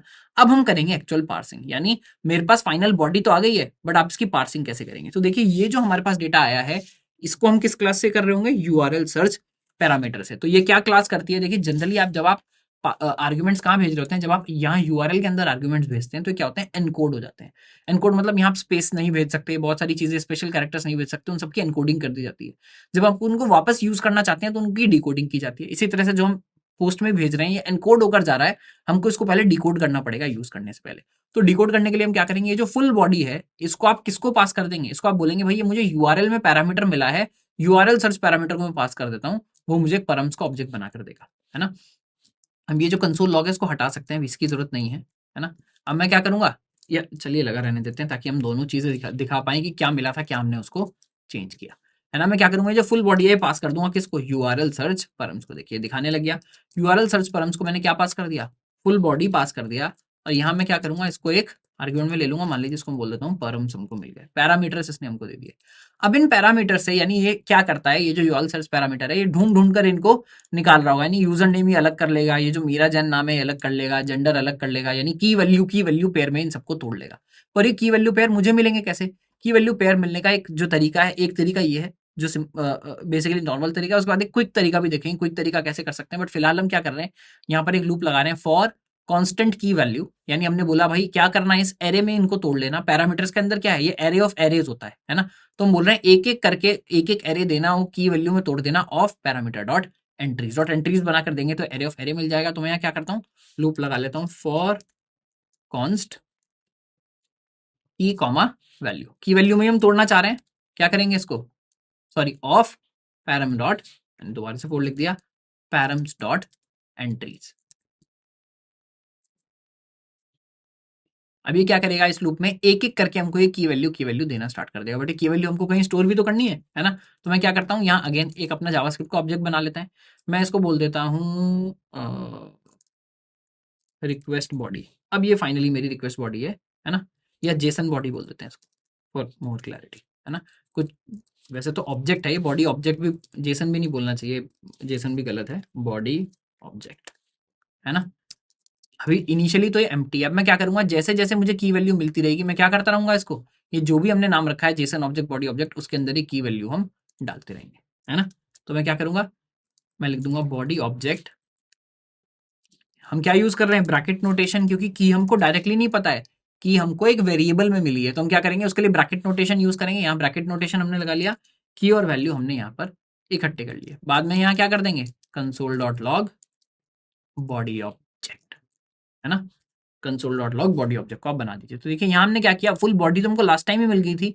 अब हमने पहले उसको यूआरएल सर्च पैरामीटर में दिया कि भाई तुम अपने आप इसको डिकोड करो, तुम एक एक करके हमको की वैल्यू देना स्टार्ट करो, और उन की वैल्यू को हम एक अपने जेसन के ऑब्जेक्ट में रख लेते हैं, है ना। ठीक है, चलो भाई इतना काम हो गया। एक बार उसको फिर से रन करके देख लेते हैं। फिर से हमने रन किया, फिर से यहाँ आते हैं, फिर से सेम नाम देते हैं, Meera Jain, gender is female, submit. देखिए इस बार यहाँ, अच्छा हमने कुछ तो गड़बड़ कर दिया, क्या बोल रहा है ये, अच्छा हमने डायरेक्ट यूआरएल सर्च पैरामीटर लिख दिया, हमने न्यू नहीं लिखा। ऑब्जेक्ट बनाना है तो न्यू तो लिखना पड़ेगा, है ना। तो हमने न्यू नहीं लिखा, इसकी वजह से गड़बड़ हो गई, क्रैश हो गया है, फिर से हमको रीस्टार्ट करना पड़ेगा।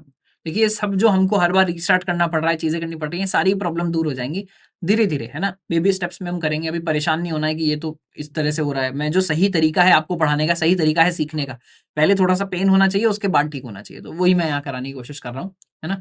तो ये हो गया मीरा जैन फीमेल, फिर से सबमिट करते हैं। देखिए इस बार क्या हुआ, पहले आपका ये प्रिंट हुआ user name equal to Meera plus Jain and gender equal to female, but उसके बाद हमारा जो ऑब्जेक्ट बना जावास्क्रिप्ट का वो भी प्रिंट हो गया। इसमें देखिए ठीक से आ गया यूजर नेम कोलन, उसके बाद मीरा स्पेस जैन स्पेस आ गया, ठीक से इसने इसको पार्स कर लिया। उसके बाद जेंडर आ गया, जेंडर फीमेल, दोनों चीजें जो हम चाह रहे थे वो यहाँ पर आ गई। देखिए ये जो काम हमने किया है यहाँ इतनी लाइंस में, इसको एक आसान तरीका भी है करने का, है ना। इसको इसका आसान तरीका क्या है, मैं फिलहाल इसको कॉमेंट कर देता हूँ, है ना, ताकि आपको ये पता रहे कि ये भी स्टैंडर्ड तरीका होता है जो बहुत जगह होता है। मैं दूसरा क्या करूंगा, मैं यूज कर लेता हूँ बॉडी ऑब्जेक्ट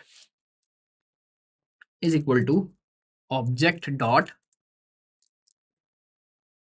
फ्रॉम एंट्रीज। आप क्या बोल सकते हैं, ऑब्जेक्ट डॉट फ्रॉम एंट्रीज। इससे क्या आप बोल रहे हैं कि भाई एंट्रीज से आप जरा ये मेरे को निकाल कर दे दीजिएगा कि बेसिकली क्या क्या मुझे यहाँ से मिला है। एंट्रीज कहाँ है, ये मुझे ऑलरेडी एंट्रीज दे रहा था, तो मैं क्या कर सकता हूँ, यहाँ पर पास कर सकता हूँ पैरम्स। मैं बोल रहा हूँ भाई पैरम्स में से एंट्रीज निकाल लेना, एंट्रीज से एक ऑब्जेक्ट बना देना, ऑब्जेक्ट मुझे डायरेक्टली दे देना। तो जो काम हम यहाँ करने की कोशिश कर रहे थे वो काम आप यहाँ एक लाइन में भी कर सकते हैं। एक बार पहले टेस्ट कर लेते हैं, है ना,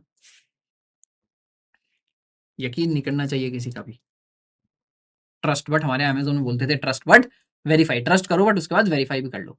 फिर से मैंने सबमिट किया, देखिए फिर से एग्जैक्टली सेम काम आया, सेम चीज़ आई, है ना। तो यानी ये पूरा मुझे लिखने की ज़रूरत नहीं थी, एक लाइन से भी मेरा काम चल जाता। ठीक है, तो ये भी हमने कर लिया। क्या हुआ, पार्सिंग ठीक तरह से कैसे करनी है ये भी हमने देख लिया कि डेटा की पार्सिंग हो गई और हमको फाइनल आउटपुट जिस भी फॉर्म में चाहिए था, जिस भी तरह से चाहिए था, वो आउटपुट हमको मिल रहा है। यूआरएल सर्च पैरामीटर वाला तरीका हमने देख लिया मेनली कि उससे हम कैसे फॉर लूप लगाकर चीज़ों को निकाल सकते हैं, फाइनल जो भी मेरा कंसोल लॉग है उसको हम आउटपुट कर सकते हैं। अब क्या हमको यही करना था, जो रिक्वेस्ट थी उसको पास करके लॉग करना था क्या? नहीं भाई, हमको काम ये करना था कि हमको तो ये फाइल में राइट करना था। फाइल में आप अभी भी कांस्टेंट चीज राइट कर रहे हैं, तो वो भी फिक्स कर लेते हैं। देखिए ये हमने यहाँ पर किया हुआ है ना। तो हमको यहाँ पर एक्चुअली क्या करना है, जो फाइल राइटिंग का काम हमको करना था ये हमको इसके अंदर ही कर लेना चाहिए, जहां हमको ये फाइनल एंड मिला है ना। ये देखिए हम सारा काम कहाँ कर रहे हैं, इसको मैं थोड़ा सा आपको नीचे करके एक नंबर छोटा करके दिखा देता हूँ। ये सारा काम हमने कहाँ किया है, अभी जो हमने काम किया है सारा काम किया हमने रिक्वेस्ट डॉट एंड में, यानी ये हो गया है एसिंक। इसको अभी थोड़ा डीप में और नेक्स्ट चैप्टर में हम समझ रहे होंगे, बट आपको ये बात समझनी है कि यहाँ ये काम पहले हो जाता है ना। जो आपका कॉल बैक है ये तो बाद में आ रहा होगा, जब चंक्स खत्म हो जाएंगे तब आ रहा होगा। तो मुझे जो फाइल में राइट कर रहा हूँ ये भी मुझे कहाँ रखना पड़ेगा, ये फाइल राइटिंग में उठा लेता हूँ और फाइल राइटिंग में मैं रख देता हूँ यहाँ पर कि अब भाई फाइल में ये राइट करना है, यूजर डॉट टीएक्सटी में प्रशांत जैन मत राइट करिए। अब आपको क्या राइट करना है, बॉडी ऑब्जेक्ट हमको मिल गया है, तो बॉडी ऑब्जेक्ट आपको राइट करना है, क्योंकि इसको स्ट्रिंग चाहिए राइट करने के लिए। मैं इसको बोल देता हूँ जेसन डॉट स्ट्रिंगिफाई, है ना। ये जो मेरा ऑब्जेक्ट है इसको आप स्ट्रिंग में कन्वर्ट कर दें, और वो स्ट्रिंग का ऑब्जेक्ट एक्चुअली आप यूजर डॉट टीएक्सटी में सेव करें, जो मैंने यहाँ दिखाया। आप यूजर डिटेल्स नाम रख दीजिए, जो भी आप नाम रखना चाह रहे हैं वो रख दीजिए। हम ये चाह रहे हैं फाइल में भी वही चीज राइट हो जो यहाँ बॉडी में मुझे फाइनली मिली है ना। फिर से एक बार चेक कर लेते हैं, पहले तो एक बार अपनी फाइल भी चेक कर लेते हैं, फाइल में क्या पड़ा हुआ है। यूजर डॉट टीएक्सटी में तो देखिए अभी भी प्रशांत जैन पड़ा हुआ है, जो कांस्टेंट था वही पड़ा हुआ है। अब मैं यहाँ क्या करता हूँ, फिर से भेजता हूँ मीरा जैन फीमेल। देखिए जैसे ही मैं क्लिक करूंगा देखते हैं फाइल का जो कंटेंट है वो चेंज हो रहा है या नहीं। मैंने इसको किया सबमिट, अच्छा नहीं, कुछ तो हमने गड़बड़ कर दिया है। अच्छा, हमने सर्वर किल तो किया, शायद स्टार्ट नहीं किया। उसके बाद वापस आ जाते हैं, हीरा जैन, है ना। फिर से देखिए जैसे ही मैं सबमिट करूंगा क्या होगा, अब देखिए यहाँ पर सडनली जो मेरा फाइल का कंटेंट है वो चेंज हो गया। फाइल के कंटेंट में क्या आ गया, user name colon Meera Jain, gender female. यानी हमने देखिए इतना काम सक्सेसफुली कर लिया है। क्या काम कर लिया है, अगर हम वापस आकर देखेंगे हमको कैसे ये रिक्वेस्ट बॉडी पढ़ना है, इसमें हमने सारे कॉन्सेप्ट्स भी समझे। स्ट्रीम ऑफ डेटा आ रहा है, स्ट्रीम ऑफ चंक्स आ रहे हैं एक्चुअली। एक एक चंक को कैसे पढ़ना है वो देख लिया, चंक को इकट्ठा कैसे करना है वो देख लिया, वो इकट्ठा करके बफर में डालकर पूरी बॉडी कैसे निकालना है वो देख लिया, उस बॉडी को पार्स कैसे करना है यूआरएल सर्च पैरामीटर से वो देख लिया, और पार्स करके फाइनल ऑब्जेक्ट कैसे बनाना है वो देख लिया। वो ऑब्जेक्ट हमने दोबारा उसके बाद उस फाइल में राइट कर दिया जिस फाइल में हम राइट करना चाह रहे थे। तो जो काम हमने लास्ट चैप्टर में शुरू किया था वो हम यहाँ ठीक से उसको पूरा कर पाए। क्या कर पाए, फाइनली उसको एक फाइल में राइट कर पाए। यूजर जो भी रिक्वेस्ट करेगा वही यहाँ फाइल में आ जाएगा। देखिए अब मैं यूजर दोबारा से बन जाता हूँ, यहाँ पर जाकर इस बार में दे देता हूँ प्रशांत जैन, है ना, और जेंडर दे देता हूँ मेल। अब मैं जैसे इसको सबमिट करूंगा तो क्या होगा, देखिए सडनली चेंज हो गया, मेरे जो फाइल का टेक्स्ट है प्रशांत मेल आ गया। तो देखिए इतना काम अब हम कर पा रहे हैं। नोट जेएस में हमने अपना सर्वर बना लिया, क्लाइंट से जो रिक्वेस्ट आया उसको एक फाइल ऑपरेशन में बेसिकली कैसे डालना है और फाइल ऑपरेशन के साथ कैसे राइट करना है, इतना काम हम सक्सेसफुली अपने पास कर पा रहे हैं, है ना। तो ये अच्छी प्रोग्रेस है। अभी हमने बहुत ज्यादा टाइम नहीं लगाया नोड में, है ना, पर अब इसके बाद क्या होगा, हम बहुत जल्दी बहुत कॉम्प्लिकेटेड चीजें करना स्टार्ट कर देंगे। बेसिक चीजें कैसे करना है ये हमने सीख लिया है।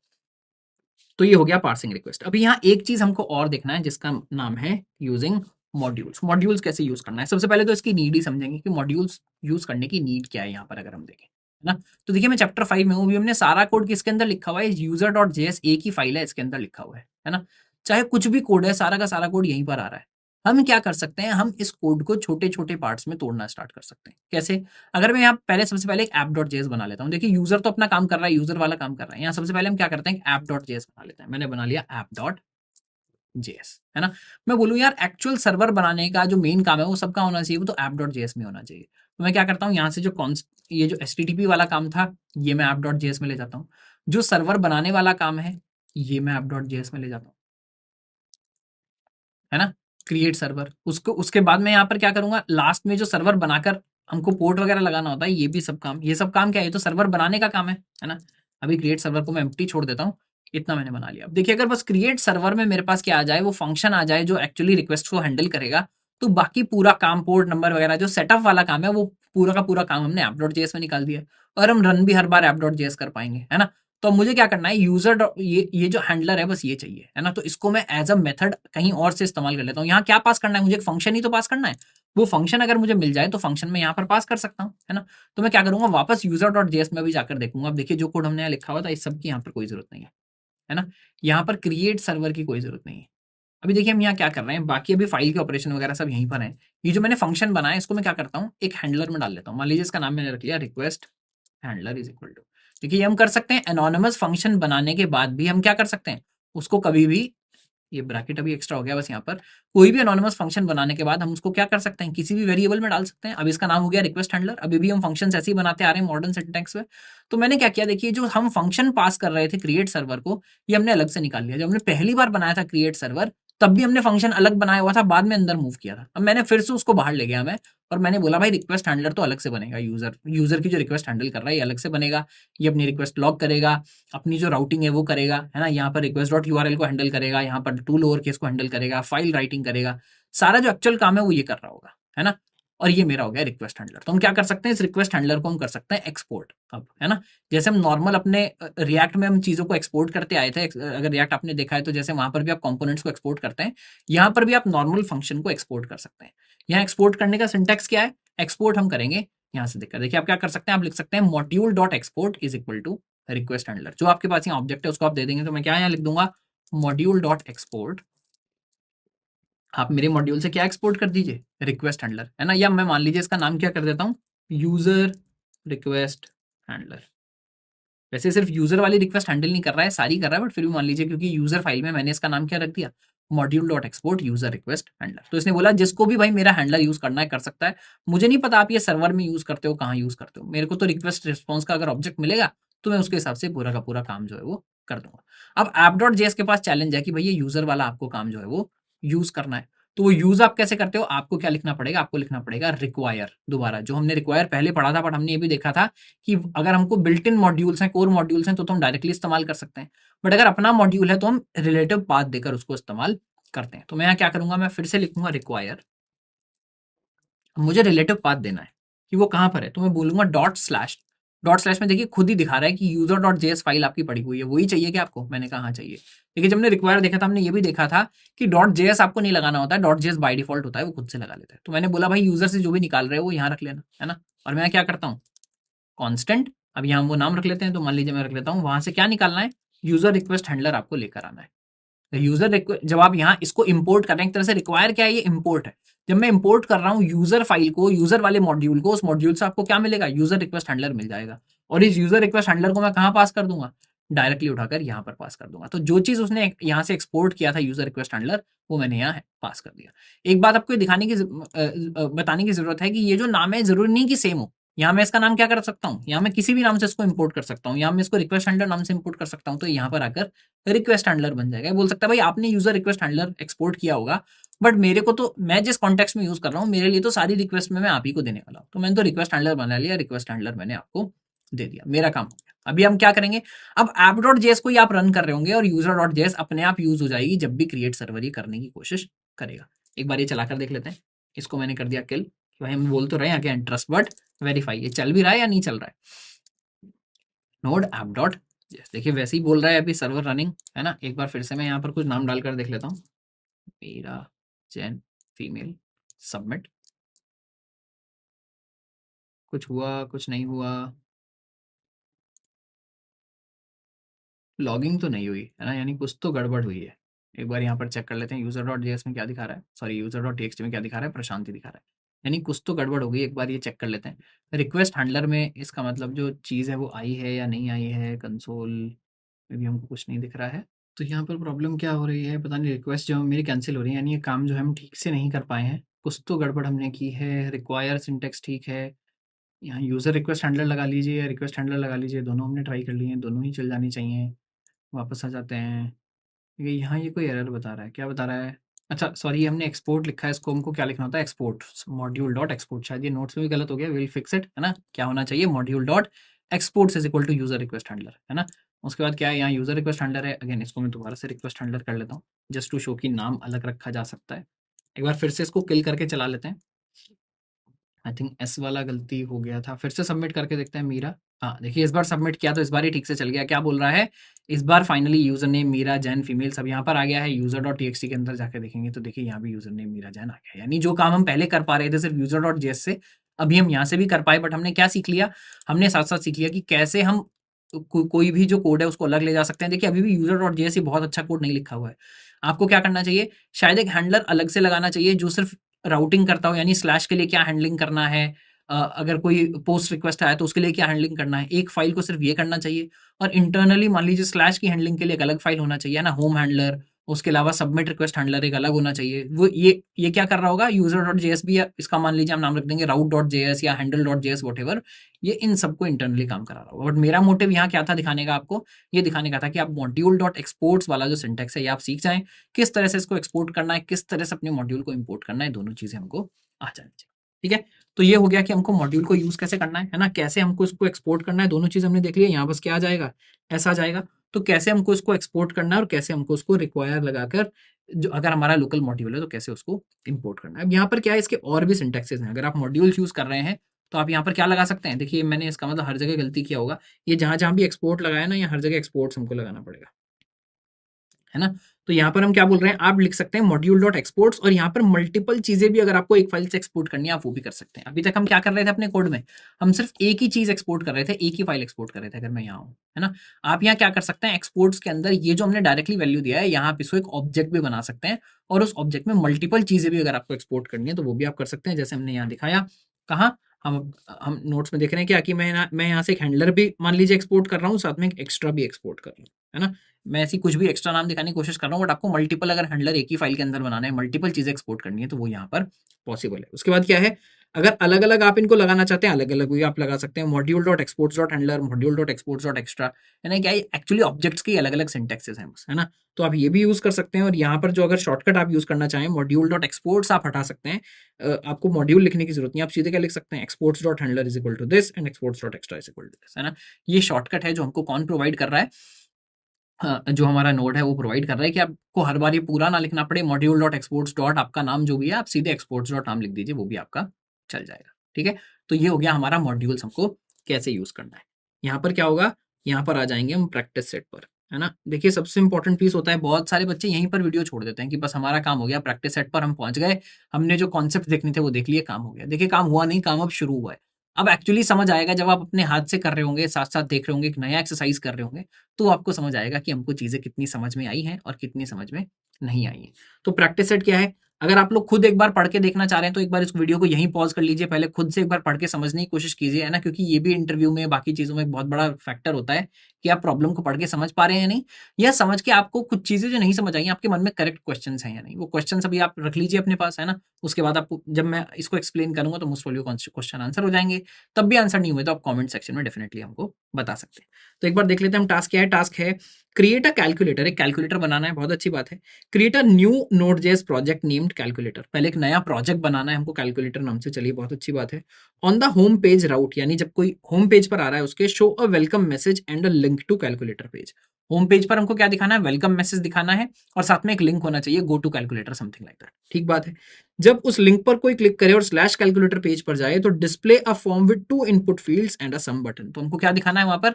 2 इनपुट फील्ड दिखाने हैं और एक सम का बटन दिखाना है। ये एक फॉर्म हमको भेजना है, जब भी कोई स्लैश कैलकुलेटर पे जा रहा है तो एक फॉर्म हमको बनाकर भेजना है उसको, जिसमें 2 इनपुट फील्ड हो और एक सम। उसके बाद क्या करना है? When the user clicks the sum button, अब जब वो सम बटन दबाएगा, they should be taken to a calculate result page. यानी तीसरा राउट हमारा आ गया, तीसरा पाथ हमारा आ गया, कैलकुलेट रिजल्ट। ये भी हमको हैंडल करना है, और इसको क्या करना चाहिए? दोनों नंबर्स का सम अब यहाँ इस पेज पर शो करना चाहिए। हम कैसे करेंगे? Make sure the request goes to the server, ये बेसिक बात है तो हमको करना ही है। Create a separate module for addition function, ये बोल रहा है मॉड्यूल भी यहाँ बनाना है आपको, ये एडिशन बनाने के लिए कैलकुलेट रिजल्ट में आप जो भी कर रहे हैं इसके लिए आपको एक अलग से मॉड्यूल बनाना है। Create another module to handle incoming request, incoming request handle करने के लिए एक अलग मॉड्यूल बनाना है। On the calculate result page parse the user input, use the addition module to calculate the sum and display the result on a new HTML page. यानी ये calculate result जो है ये सब ये काम कर रहा होगा कि उसको पार्स भी करना है रिक्वेस्ट, वहां से दो दो जो नंबर्स आए वो निकालने भी हैं, उनको ऐड भी कराना है, उनको ऐड करके फाइनली जो रिजल्ट है उसका एक HTML रिस्पॉन्स बनाकर यूजर को देना भी है। तो ये सारे काम यहाँ हमको करने हैं। तो हम यहाँ क्या, ये कहाँ कर रहे होंगे? सारे के सारे काम हम प्रैक्टिस सेट के अंदर इस क्रिएट कैलकुलेटर के अंदर, क्रिएट कैलकुलेटर के अंदर कर रहे होंगे। इसमें एक चीज बस हमारी छूट जाने वाली है जो नहीं होगी, जो लास्ट स्टेप हमने दिया है, display the result on new HTML page, ये हम कैसे कर पाएंगे? इसी के लिए हम पूरा नेक्स्ट चैप्टर कर रहे होंगे। तो हम यहाँ तक पहले पूरा का पूरा प्रैक्टिस सेट एक बार ट्राई करिए। लास्ट चीज अभी हमको अटक जाएगी, लास्ट चीज नहीं हो पाएगी, वो हम बेसिकली देखेंगे अगले वाले चैप्टर में कि कैसे हम वो कर पाएंगे, और उसी के बेसिस पर वापस आकर ये जो प्रैक्टिस सेट है इसको हम पूरा कर रहे होंगे, है ना। तो यहाँ पर मैं एक बार पॉज कराता हूँ, पॉज कर लीजिए, इसके बाद हम शुरू करेंगे हमारे प्रैक्टिस सेट का सोल्यूशन। तो दोस्तों चलिए स्टार्ट करते हैं हमारा solution to the practice set. तो इसने सबसे पहले क्या बोला, नया नोड.जेएस प्रोजेक्ट बना लीजिए कैलकुलेटर के नाम से। तो यहाँ हम क्या कर लेते हैं, इस प्रोजेक्ट नंबर 5 के अंदर ही, चैप्टर नंबर 5 के अंदर एक नया पहले फोल्डर बना लेते हैं, इसका नाम मैं रख लेता हूँ कैलकुलेटर, है ना। कैलकुलेटर हम करने वाले हैं चैप्टर नंबर 5 के अंदर ही हम कर रहे हैं। इसके अंदर हम क्या बना लेंगे, जो हमारा फाइल हमको बनाना है app.js वो बना लेते हैं, है ना। तो मैंने बोल दिया ऐप डॉट, अच्छा मैंने कॉमा लगा दिया गलती से, इसको कर लेते हैं rename app dot JS, app dot JS आ गया। अभी यहाँ हमको सर्वर बनाना है, तो कैसे बनाएंगे, जो बाकी चीजें हैं वो तो अभी तक हमको याद हो जानी चाहिए। Const HTTP is equal to require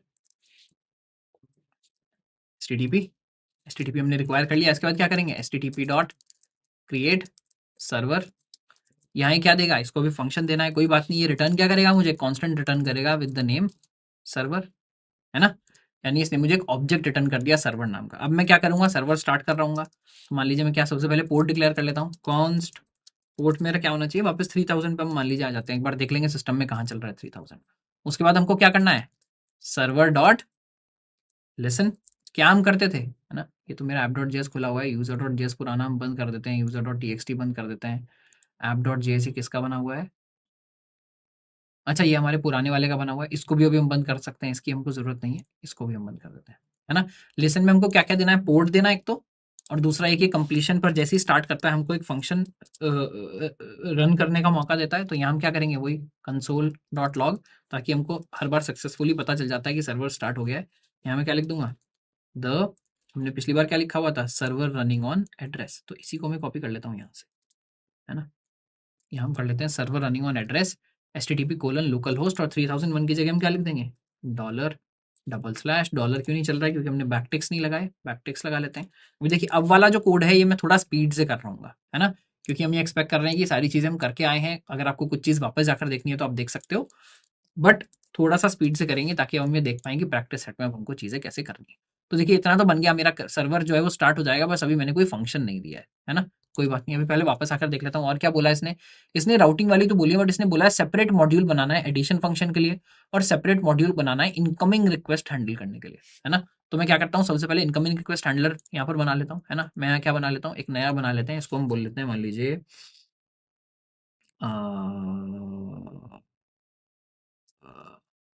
इसका नाम मैं मान लीजिए हैंडलर ही रख देता हूँ, हैंडलर डॉट जेएस, ठीक है। हैंडलर डॉट जेएस बन गया। ये क्या करेगा, यहाँ पर एक अब हम नया हैंडलर बना लेते हैं, कॉन्स्ट, मान लीजिए इसका नाम मैं रिक्वेस्ट हैंडलर रख देता हूँ, रिक्वेस्ट हैंडलर।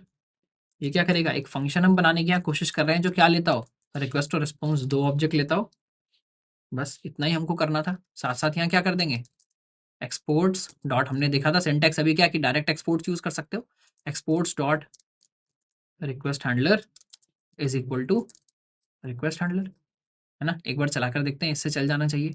अब ये जो रिक्वेस्ट हैंडलर है ये हम कहाँ इंपोर्ट कर लेंगे, ऐप डॉट जेएस के अंदर जाकर, ऐप डॉट जेएस में यहाँ क्या लगा लेते हैं, रिक्वायर, क्या करना है, लोकली एक्सपोर्ट करना है, हैंडलर मॉड्यूल जो है वो मुझे एक्सपोर्ट करना है, कॉन्स्ट रिक्वेस्ट हैंडलर, और ये जो रिक्वेस्ट हैंडलर अभी मुझे यहाँ मिला है इसको मैं यूज कर लेता हूँ यहाँ पर, है ना। तो देखिए इतना अभी तक बेसिक वायरिंग हमने कर लिया है, इतना कर लिया है। यहाँ मैं क्या कर लेता हूँ इसके अंदर, पहले डायरेक्टली इसको लॉग कर लेते हैं, console dot log, console dot log क्या क्या प्रिंट करना है, रिक्वेस्ट डॉट, हमारे पास पर रिक्वेस्ट का ऑब्जेक्ट आ गया, एक तो हमको करना है URL and request dot method, ये दोनों चीजें हमने लॉक कर ली। अभी सिर्फ बेसिक वायरिंग हमने की, एक बार इतना टेस्ट करके देख लेते हैं कि कुछ कोड अभी फटा तो नहीं है। देखिए जब भी आप थोड़ा भी बड़ा पीस ऑफ कोड लिख रहे हो, आपको लगातार ये सब टेस्टिंग करते रहना चाहिए, क्योंकि शुरुआत में अगर बेसिक गलती हुई हो बाद में पकड़ना मुश्किल हो जाता है। अभी आपके दिमाग में है मैंने क्या क्या चेंजेस किए हैं, अभी अगर हमने कोई गलती कर दी है तो यहीं पर पकड़ी जाएगी। कहाँ जाना है हमको, कैलकुलेटर के अंदर जाना है, उसके बाद क्या चलाना है, नोड ऐप डॉट जेएस चलाना है। ये बोल रहा है सर्वर रनिंग ऑन एड्रेस 3001 की जगह 3000 पर भी हमारा सर्वर जो है वो चल गया है। यहाँ आकर देख लेते हैं, अभी देखिए रिक्वेस्ट में हमने कुछ किया तो है नहीं, और देखिए यहाँ क्या हुआ, ये एक्चुअली अभी आया नहीं है, सर्वर रनिंग ऑन एड्रेस ही आया, आना क्या चाहिए था मेरा जो मैंने चलाया है, कहाँ है, सॉरी, जो हैंडलर डॉट जेएस में हमने कंसोल लॉग किया है, ये आना चाहिए था। अगर ये रिक्वेस्ट हैंडलर ठीक से यहाँ पर प्लग इन हुआ है तो कम से कम ये दोनों चीज़ें लॉग होनी चाहिए थी, ये चीज़ें लॉग ठीक से नहीं हुई है। तो एक बार पहले चेक कर लेते हैं कि हमने यहाँ पर क्या गलती की है। तो देखिए हमने यहाँ किया ये है कि हमने हैंडलर डॉट जेएस को यहाँ से जब एक्सपोर्ट किया तो नया वाला सिंटैक्स यूज करके किया, यानी हमने इसको ऑब्जेक्ट बनाकर किया। इसका मतलब क्या है, module dot export dot request handler, यानी ये पूरा एक ऑब्जेक्ट बनकर जा रहा है, सिंगल हमने डिफॉल्ट एक्सपोर्ट नहीं किया, पर जब हमने इसको इंपोर्ट किया तो डिफॉल्ट एक्सपोर्ट मानकर कर लिया है ना। तो हमको क्या करना है, यहाँ मान लीजिए मैं इसको क्या कर लेता हूँ, नेम्ड एक्सपोर्ट करना है हमको, तो मैं इसको डीस्ट्रक्चर कर लेता हूँ। अभी अगर मैंने इसको डीस्ट्रक्चर कर लिया, एक बार फिर से रन करके देखते हैं, देखिए इस बार आ गया स्लैश गेट रिक्वेस्ट आपके पास, है ना, क्योंकि ये सर्वर लगातार ट्राई कर रहा है, तो स्लैश गेट रिक्वेस्ट तुरंत आपके पास आ गया है।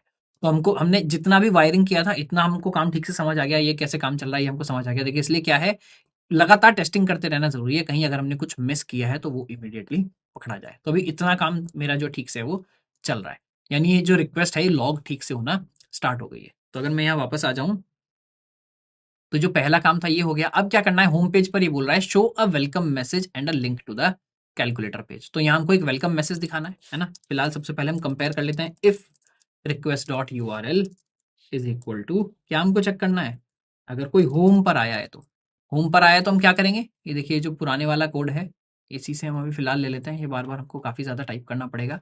क्या करना है, एक हमको हेडर सेट करना है कि कंटेंट टाइप HTML होना चाहिए, HTML करना है, कंप्लीट कोडिंग का जो हमको एक्सरसाइज करना है ये भी हमको करना है। बॉडी के अंदर हम क्या करेंगे, यहाँ वेलकम मैसेज दे देंगे, है ना। तो इतना मैं यहाँ से कॉपी कर लेता हूँ, हैंडलर में आ जाते हैं, आपको कॉपी पेस्ट नहीं करना है ना, मैं आपका टाइम बचाने के लिए कर रहा हूँ। कॉन्टेंट टाइप हमने बोल दिया कि भाई HTML होगा, ये हमने दे दिया। यहाँ कंप्लीट कोडिंग टाइटल की जगह हम क्या बोल देते हैं, प्रैक्टिस सेट, है ना, प्रैक्टिस सेट होने वाला है। यहाँ हेडिंग में हम क्या दे देंगे, वेलकम टू कैलकुलेटर। अभी हमने ये सब बंद भी नहीं किया है, बंद भी करना है। वैसे जो हमने लास्ट टाइम किया था वो करना भी गलत नहीं था। हम क्या कर सकते हैं, इसको हम तोड़ लेते हैं बैकटिक में, ताकि ये सारा काम एक बार में हो पाए, है ना। यहाँ हम अपना सिर्फ HTML कोड ठीक से लिख पाए।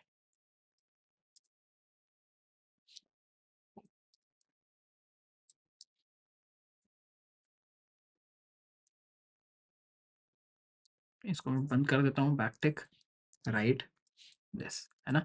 अभी देखिए बॉडी हमने बंद किया है, साथ साथ हमको क्या बंद करना पड़ेगा, HTML। और बॉडी भी एक्चुअली अभी बंद नहीं हुआ है, बॉडी भी यहाँ बंद करना पड़ेगा, है ना। वेलकम टू कैलकुलेटर उसने बोला था, होम पर आपको वेलकम भी दिखाना है, बट साथ साथ और क्या दिखाना है, साथ साथ आपको ये भी बताना है कि आपको एक लिंक देना है कैलकुलेटर पेज के लिए। तो मैं क्या करूंगा, उसके लिए एक एंकर टैग दे देते हैं। अगेन इसके लिए मुझे इसलिए अच्छा तरीका ये लगता है कि पहले HTML में कोड लिख लें, उसके बाद यहाँ लाकर उसको कॉपी पेस्ट करते हैं, है ना। href क्या होगा, उसका क्या लिंक होगा, मैं इसका लिंक दे देता हूँ, मान लीजिए स्लैश कैलकुलेटर, और यहाँ लिंक दे देते हैं गो टू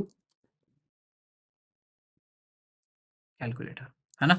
इतना एक बार चलाकर देख लेते हैं, ठीक चला क्या, रिस्पॉन्स डॉट राइट कर दिया। रिस्पॉन्स डॉट राइट करने के बाद आप क्या करते हैं, हमेशा रिस्पॉन्स डॉट राइट करने के बाद हम करेंगे रिटर्न res डॉट एंड, है ना। इतना हमने कर लिया। एक काम मैं एक्स्ट्रा कर लेता हूँ जो अभी तक हमने किया नहीं है। अगर कोई ऐसे पाथ पर आ रहा है जो हमको नहीं पता, है ना, यहाँ देखिए इफ के अंदर तो हमने res डॉट एंड कर दिया। अगर कोई ऐसे पाथ पर आ रहा है जो हमको नहीं पता, तो मैं यहाँ क्या कर देता हूँ, यहाँ एक हम एरर मैसेज उसको डाल देते हैं उस केस में, है ना। यहाँ हम क्या देंगे, practice set welcome to calculator की जगह बोल देते हैं 404 पेज डज नॉट एग्जिस्ट, है ना।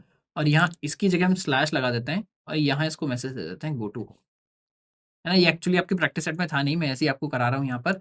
इतना हमने कर लिया। अब एक बार दोबारा से अपना सर्वर चलाकर देख लेते हैं इतना अभी ठीक से चल रहा है या नहीं। किल कर देते हैं, दोबारा इसको चलाते हैं, देखिए सर्वर यहाँ पर रन हो गया है। यहाँ पर हम आ जाते हैं दोबारा, 3000 पर ही हमको चलाना था। देखिए रिफ्रेश हो गया अपने आप, क्या लिखा आ गया यहाँ पर, वेलकम टू कैलकुलेटर लिखा आ गया एंड गो टू कैलकुलेटर भी लिखा गया, लिंक भी बन गया। अभी अगर मैं इसको क्लिक कर रहा हूँ तो ये कहाँ ले गया, देखिए कैलकुलेटर की अभी हमने हैंडलिंग नहीं की है। तो क्या बोल रहा है, 404 page does not exist, go to home. तो हम होम से कैलकुलेटर पर जाना है, कैलकुलेटर से होम पर जाना है, इतना काम हमने यहाँ पर इसको ठीक से कर लिया है। अभी अगर मैं स्लैश कैलकुलेटर की जब मैं स्लैश कुछ भी जिब्रिश भी ऐड करूंगा तो हमेशा क्या बोलेगा, पेज डज नॉट एग्जिस्ट। इसकी हैंडलिंग इसने ठीक से कर ली है, पहले हमने हैंडलिंग कभी ठीक से नहीं की हुई थी। वापस आ जाते हैं, तो हमने क्या काम कर लिया, राउट वेलकम मैसेज शो कर दिया। अब क्या बोल रहा है, on calculator page display a form with 2 input fields and the sum button. अगला काम करते हैं, क्या करना है अब कैलकुलेटर में, कैलकुलेटर का हैंडलिंग करना है। ये हुआ मेरा पहला हैंडलिंग।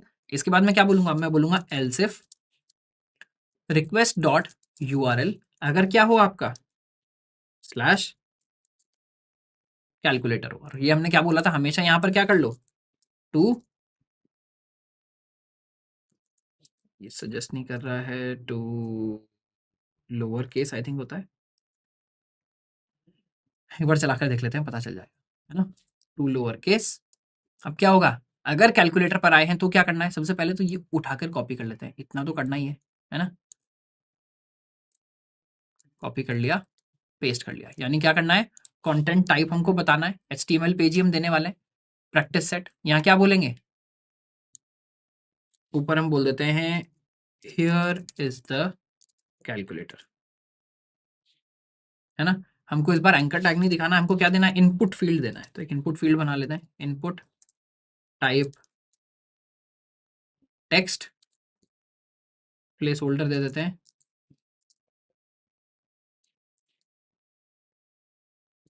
फर्स्ट नंबर, है ना। साथ में और क्या देना पड़ेगा, नाम देना पड़ेगा, नाम भी दे देते हैं इसका क्या, फर्स्ट। ये बन गया हमारा पहला इनपुट फील्ड। और उसके बाद बना लिया हमने दूसरा इनपुट फील्ड, इसका नाम दे देते हैं, इसमें प्लेस होल्डर दे देते हैं सेकंड नम, और यहाँ नाम दे देते हैं सेकंड। ये नेम हम क्यों दे रहे हैं, ये नेम हम इसलिए दे रहे हैं कि फॉर्म में लग कर जाएगा, बट फॉर्म तो बनाया नहीं भाई, फॉर्म भी तो बनाना था। पहले यहाँ बना लेते हैं फॉर्म, है ना। और ये इनपुट फील्ड्स कहाँ आएंगे, इस फॉर्म के अंदर आ रहे होंगे। देखिए मैं हर लाइन पे अगर यहाँ राइट राइट राइट राइट लिखता तो बहुत ज़्यादा मुश्किल हो जाती रेस डॉट राइट, इसलिए जो बैकटिक वाला तरीका है सही है कि यहाँ से यहीं से हम पूरा का पूरा एचटीएमएल इसको भेज देते हैं। तो ये बना लिया, और एक लास्ट हमको बनाना है बटन, है ना। बट या इनपुट टाइप सबमिट भी आप उसको बोल सकते हैं, इनपुट टाइप सबमिट। और यहाँ बटन का हम नाम क्या दे देते हैं, नाम दे देते हैं सम। आई थिंक वैल्यू से देते हैं, लेट मी चेक, है ना। बेसिक चीज़ें मैं कई बार भूल जाता हूँ। पहले इतना एक बार बनाकर देख लेते हैं। अभी ऑब्वियसली ये फॉर्म चल वगैरह नहीं रहा है, या फॉर्म में वो दोनों चीज़ें भी डाल ही देते हैं। एक्शन हमको क्या देना है, इसने बोला था कौन से पेज पर लेकर जाना, जैसे ही कोई सम पर क्लिक करता है तो कैलकुलेट रिजल्ट पर ले जाना। तो मैं बोलूंगा एक्शन कहाँ ले जाना है तुमको, कैलकुलेट रिजल्ट पर ले जाना है। और साथ साथ मेथड क्या होना चाहिए, मेथड होना चाहिए पोस्ट। ठीक है।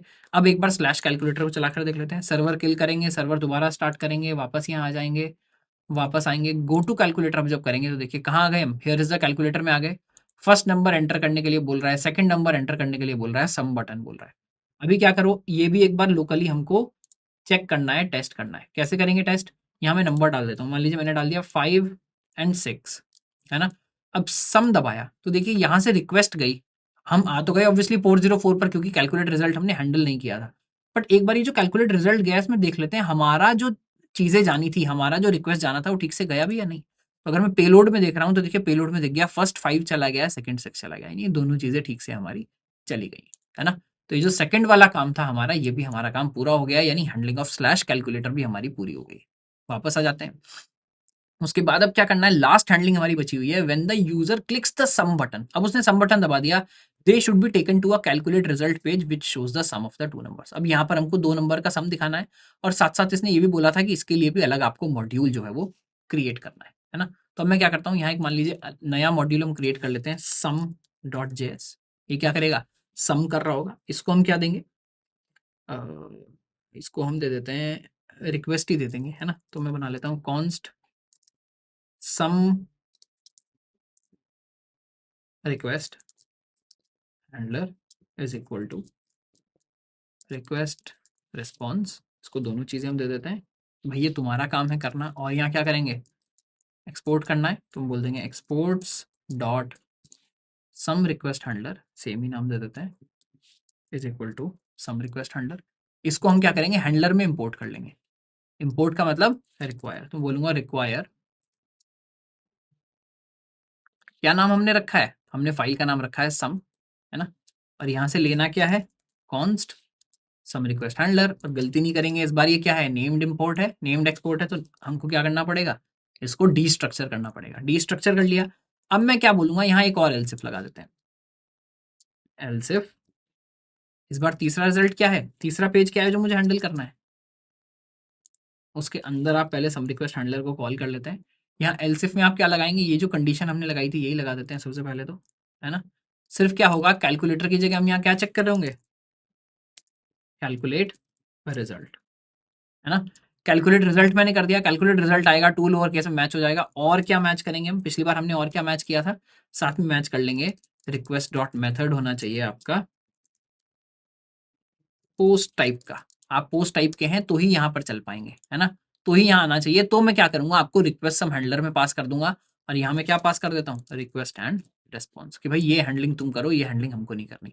आइडियली इनके लिए भी आपको छोटे छोटे हैंडलर बनाने चाहिए। फिर यहाँ रिक्वेस्ट हैंडलर में क्या हो जाएगा, बस आप यूआरएल मैच करेंगे, उस हैंडलर को पास कर देंगे। यानी मान लीजिए मैनेजर हो जाएगा, देखिएगा किसका काम आया उसको पास कर देगा, किसका काम आया उसको पास कर देगा। यहाँ भी इसने क्या चेक कर लिया तीसरे वाले में, अच्छा कैलकुलेट रिजल्ट आया, लो सम रिक्वेस्ट हैंडलर तुम इसको हैंडल करो। अदरवाइज मैं 404 तो यहाँ पर हैंडल कर ही रहा हूँ, ठीक है। तो हमको दोबारा से जाना है सम रिक्वेस्ट हैंडलर में। यहाँ हम क्या करते हैं, सबसे पहला काम ये करो कि कंसोल लॉग कर लो और यहाँ लिख दो इन सम रिक्वेस्ट हैंडलर। क्या करना है, सबसे पहले वायरिंग चेक करनी है कि वायरिंग हमारी ठीक हुई भी है या नहीं। और ये जो रिक्वेस्ट है यहाँ क्या प्रिंट कर लेते हैं साथ में, रिक्वेस्ट डॉट यूआरएल प्रिंट कर लेते हैं, ठीक है।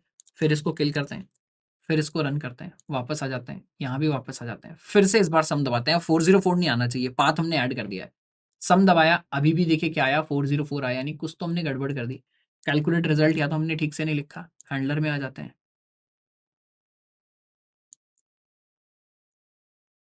कैलकुलेट रिजल्ट तो ठीक ही लग रहा है। Request dot U R L dot to lower case, ये बात ठीक है। एंड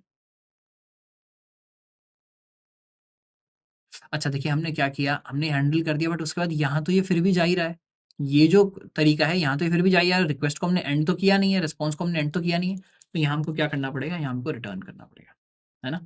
ये रिटर्न सम रिक्वेस्ट हैंडलर हमको करना पड़ेगा ताकि ये कहाँ ना जाए, 404 में ना जाए, है ना। देखिए नीचे क्या हुआ, हाँ, वायरिंग हमारी ठीक हुई है, ये हमने ध्यान नहीं दिया क्योंकि ये तो प्रिंट हो ही गया है इन सम रिक्वेस्ट हैंडलर, यानी वहां हम चले गए थे।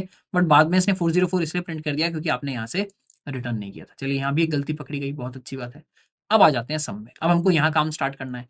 यहाँ हमको क्या क्या करना था, देखिए सबसे पहले तो हमको डेटा के चंक्स चाहिए। हमको क्या करना है, हमको नंबर्स चाहिए। ये जो दो नंबर आए, मैं सम कैसे कैलकुलेट करूंगा, ये दो नंबर आए, जब दो नंबर मुझे मिलेंगे तभी तो सम कैलकुलेट हो पाएगा।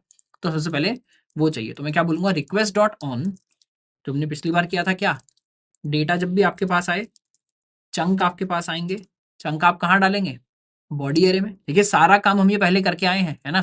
साथ साथ आपको देखना है कि आप कर पाए तो ठीक किया, क्या नहीं कर पाए तो क्यों नहीं कर पाए, है ना। चीज को रिवाइज कीजिए तभी आगे बढ़िए, है ना। वीडियो देखना है दोबारा देखिए, बट इतना काम आप अब कर पाने चाहिए। बॉडी में हम क्या करेंगे, बॉडी डॉट पुश, इस बार यहाँ पर लॉग करने की जरूरत नहीं है, body dot push push chunk, है ना। ये हमने बना लिया। अब देखिए वैसे सिंगल लाइन है तो हमको ये माफ कीजिएगा, हमको ये सब ब्रैकेट वगैरह भी लगाने की जरूरत नहीं है। मैं क्या कर सकता हूँ, क्योंकि सिंगल लाइन बॉडी है मेरी, मैं इसको इस तरह से भी लिख सकता हूँ कि चंक मिलेगा, चंक को आप पुश कर दीजिएगा बॉडी के अंदर, ठीक है। अगला हमको क्या करना है, रिक्वेस्ट डॉट ऑन, जब भाई एंड हो जाए तब क्या करें, तब आप ये जो चंक्स हैं इनको उठाकर कहाँ डाल रहे होंगे, बफर में, है ना। बफर डॉट, एक बार दोबारा से आप चेक कर लीजिए, यूजर में हमने क्या किया था, बफर डॉट कॉनकैट, कॉनकैट आप फंक्शन यूज करेंगे, बॉडी लगाएंगे, टू स्ट्रिंग कर देंगे। तो यहाँ पर भी हम वही करते हैं, बफर डॉट कॉनकैट, बॉडी हमारे पास है डॉट टू स्ट्रिंग, ये हमको क्या मिल गया, बॉडी str बोल देते हैं इसको, है ना।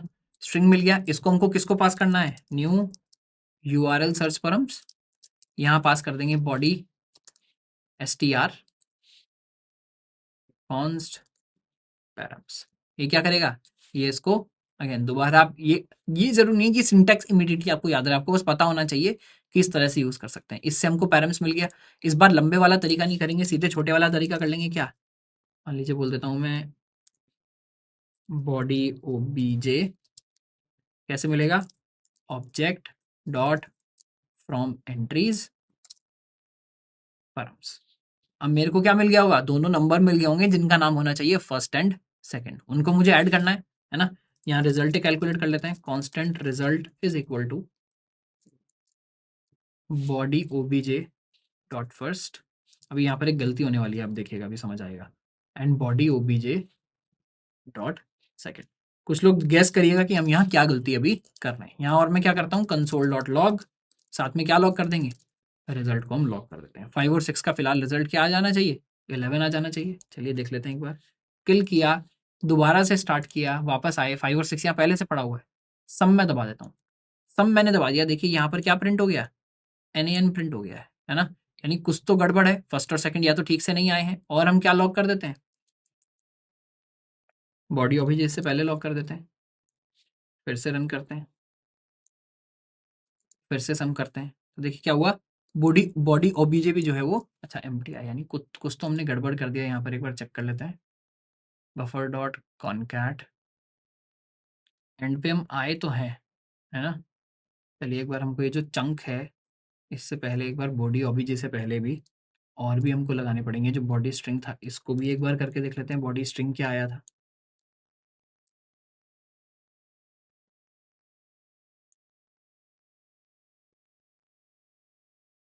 अच्छा बॉडी स्ट्रिंग भी नहीं आया है, तो अब तो कुछ गड़बड़ है। बॉडी स्ट्रिंग भी नहीं आया है, ये डेटा या तो ठीक नहीं लगा है।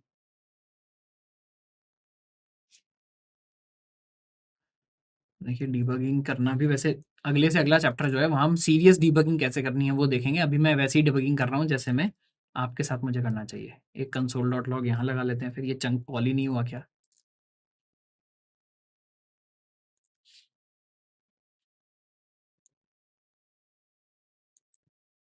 देखिए चंक तो कॉल हुआ था, है ना। और बॉडी में हमने इसको पुश भी किया है, बॉडी के अंदर हमने पुश भी कर दिया। अच्छा देखिए पुश में मैंने कौन से ब्रैकेट लगा दिए गलती से, हार्ड वाले ब्रैकेट लगा दिए। पुश तो क्या एक मेथड है, तो हमको पुश कैसे करना पड़ेगा, गोल ब्रैकेट से करना पड़ेगा। फिर से चला लेते हैं इसको, फिर से एक बार देखते हैं सम। अच्छा देखिए अभी आगे आगे तक मोस्टली मोस्टली चीज़ें सही हो गई हैं, है ना। हाँ, पर अभी रिजल्ट आ गया 56, ये हमको ठीक करना है। तो ये जो हमने बाकी चीज़ें करी थी इनको मैं हटा देता हूँ। देखिए हमने बहुत सारे स्टेप्स लिखने के बाद टेस्टिंग की, इसलिए समझ आया कि गलती तो पहले स्टेप में हो गई थी। हमको क्या करना चाहिए था, लगातार एक एक स्टेप में टेस्टिंग हम कर सकते थे। अभी देखिए फाइनल देखते हैं प्रॉब्लम क्या हुई है। फाइनल प्रॉब्लम ये हुई है कि जो फर्स्ट और सेकंड है ये क्या है, फर्स्ट और सेकंड स्ट्रिंग्स हैं। तो हमने जब इनको ऐड करने की कोशिश की तो फाइनल रिजल्ट क्या आ गया, 56 आ गया। तो हमको क्या करना पड़ेगा, इनको पार्स करना पड़ेगा टू नंबर्स, है ना। वो हम कैसे करेंगे, देखिए इन दोनों को हम क्या कर सकते हैं, रैप कर सकते हैं किसमें, नंबर क्लास में, नंबर फंक्शन में। तो मान लीजिए मैं इसको बोल देता हूँ कि भाई ये भी एक नंबर है ना, और साथ साथ ये भी एक नंबर है। इन दो ये पार्सेंट आप चलाना चाहें पार्सेंट चला सकते हैं, नंबर चलाना चाहें नंबर चला सकते हैं, जेसन पार्सिंग भी कर सकते हैं, बहुत सारे तरीके हैं, है ना। एक बार इसको हम फिर से चला कर देख लेते हैं, फिर से सम किया। देखिए इस बार प्रिंट क्या हुआ है, प्रिंट 11 हुआ है, यानी पार्सिंग भी ठीक से हो गई, रिजल्ट भी ठीक से आ गया। अभी मुझे क्या करना है, मैं चाह रहा था कि मैं यहाँ पर क्या करूँ, साथ साथ इसको जो रिस्पॉन्स है वो भी जो हमको रिटर्न करना है वो रिटर्न कर दूँ। तो देखिए मैं फिलहाल यहाँ करने की कोशिश करता हूँ जल्दी से, बट आपको ठीक से बाद में समझाएंगे कि ये चल कैसे रहा है ना। तो मैं जो हमने अभी ऐप डॉट जेएस में या हैंडलर डॉट जेएस में लिखा है थोड़ा सा कोड, ये फिर से हम कॉपी कर लेते हैं। टू सेंड HTML रिस्पॉन्स, वापस आ जाते हैं सम के अंदर, है ना। यहाँ मैं क्या करता हूँ, ये मैं लिख देता हूँ, इसको हम थोड़ा छोटा कर लेते हैं, है ना, ताकि आपको पूरी चीज़ यहाँ पर दिख पाए। देखिए हम क्या करने की कोशिश कर रहे हैं। तो मैंने क्या बोला, response dot right HTML type का हम भेजने वाले हैं, 404 नहीं भेजेंगे, हम बोलेंगे योर रिजल्ट इज या योर सम इज। यहाँ हमको क्या देना है, नंबर देना है, तो डॉलर लगा लेते हैं। ये एंकर टैग की अब हमको जरूरत नहीं है। और नंबर क्या है हमारा, फाइनल रिजल्ट है, रिजल्ट में यहाँ पर डाल लेता हूँ। देखिए क्या कोई गड़बड़ है क्या यहाँ पर, देखिए गड़बड़ ये रिजल्ट तो हमने डिक्लेयर किया था एंड के अंदर, है ना, और हम इसको भेजने की कोशिश कर रहे हैं बाहर।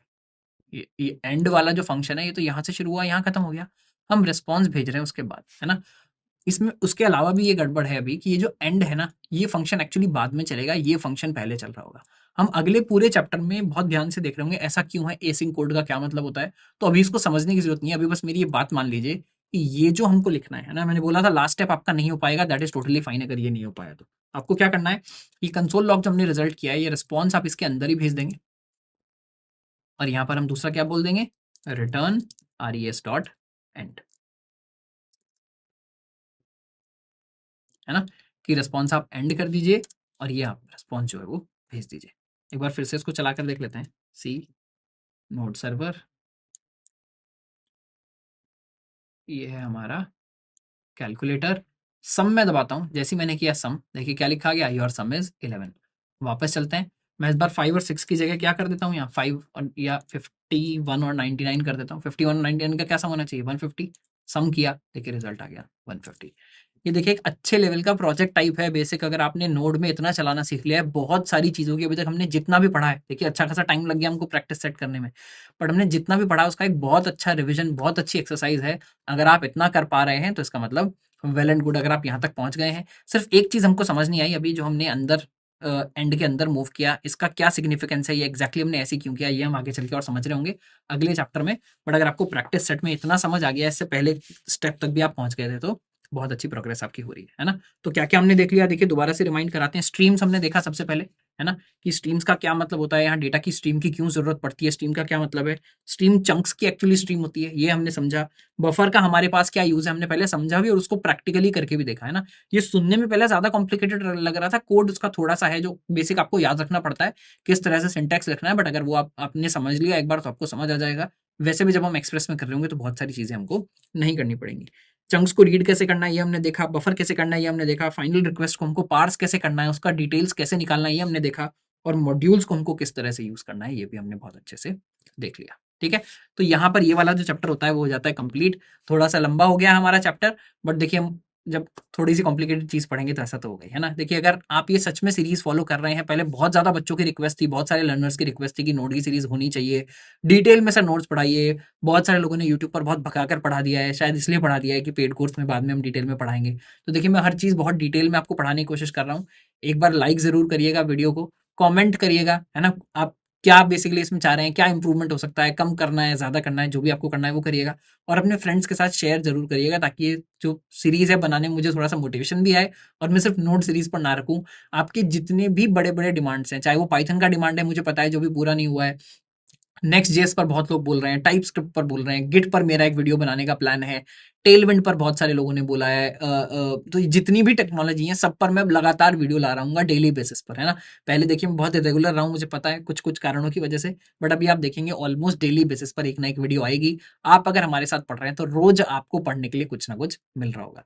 अगर ये बात बहुत अच्छी लगे तो एक बार लाइक करिएगा, चैनल को सब्सक्राइब कर दीजिएगा अगर नहीं किया है तो, बेल आइकन भी दबाइएगा ताकि आपको इस वीडियो का नोटिफिकेशन हमेशा मिलता रहे। चलिए यहाँ पर ये वीडियो एंड करते हैं। जय हिंद, जय भारत।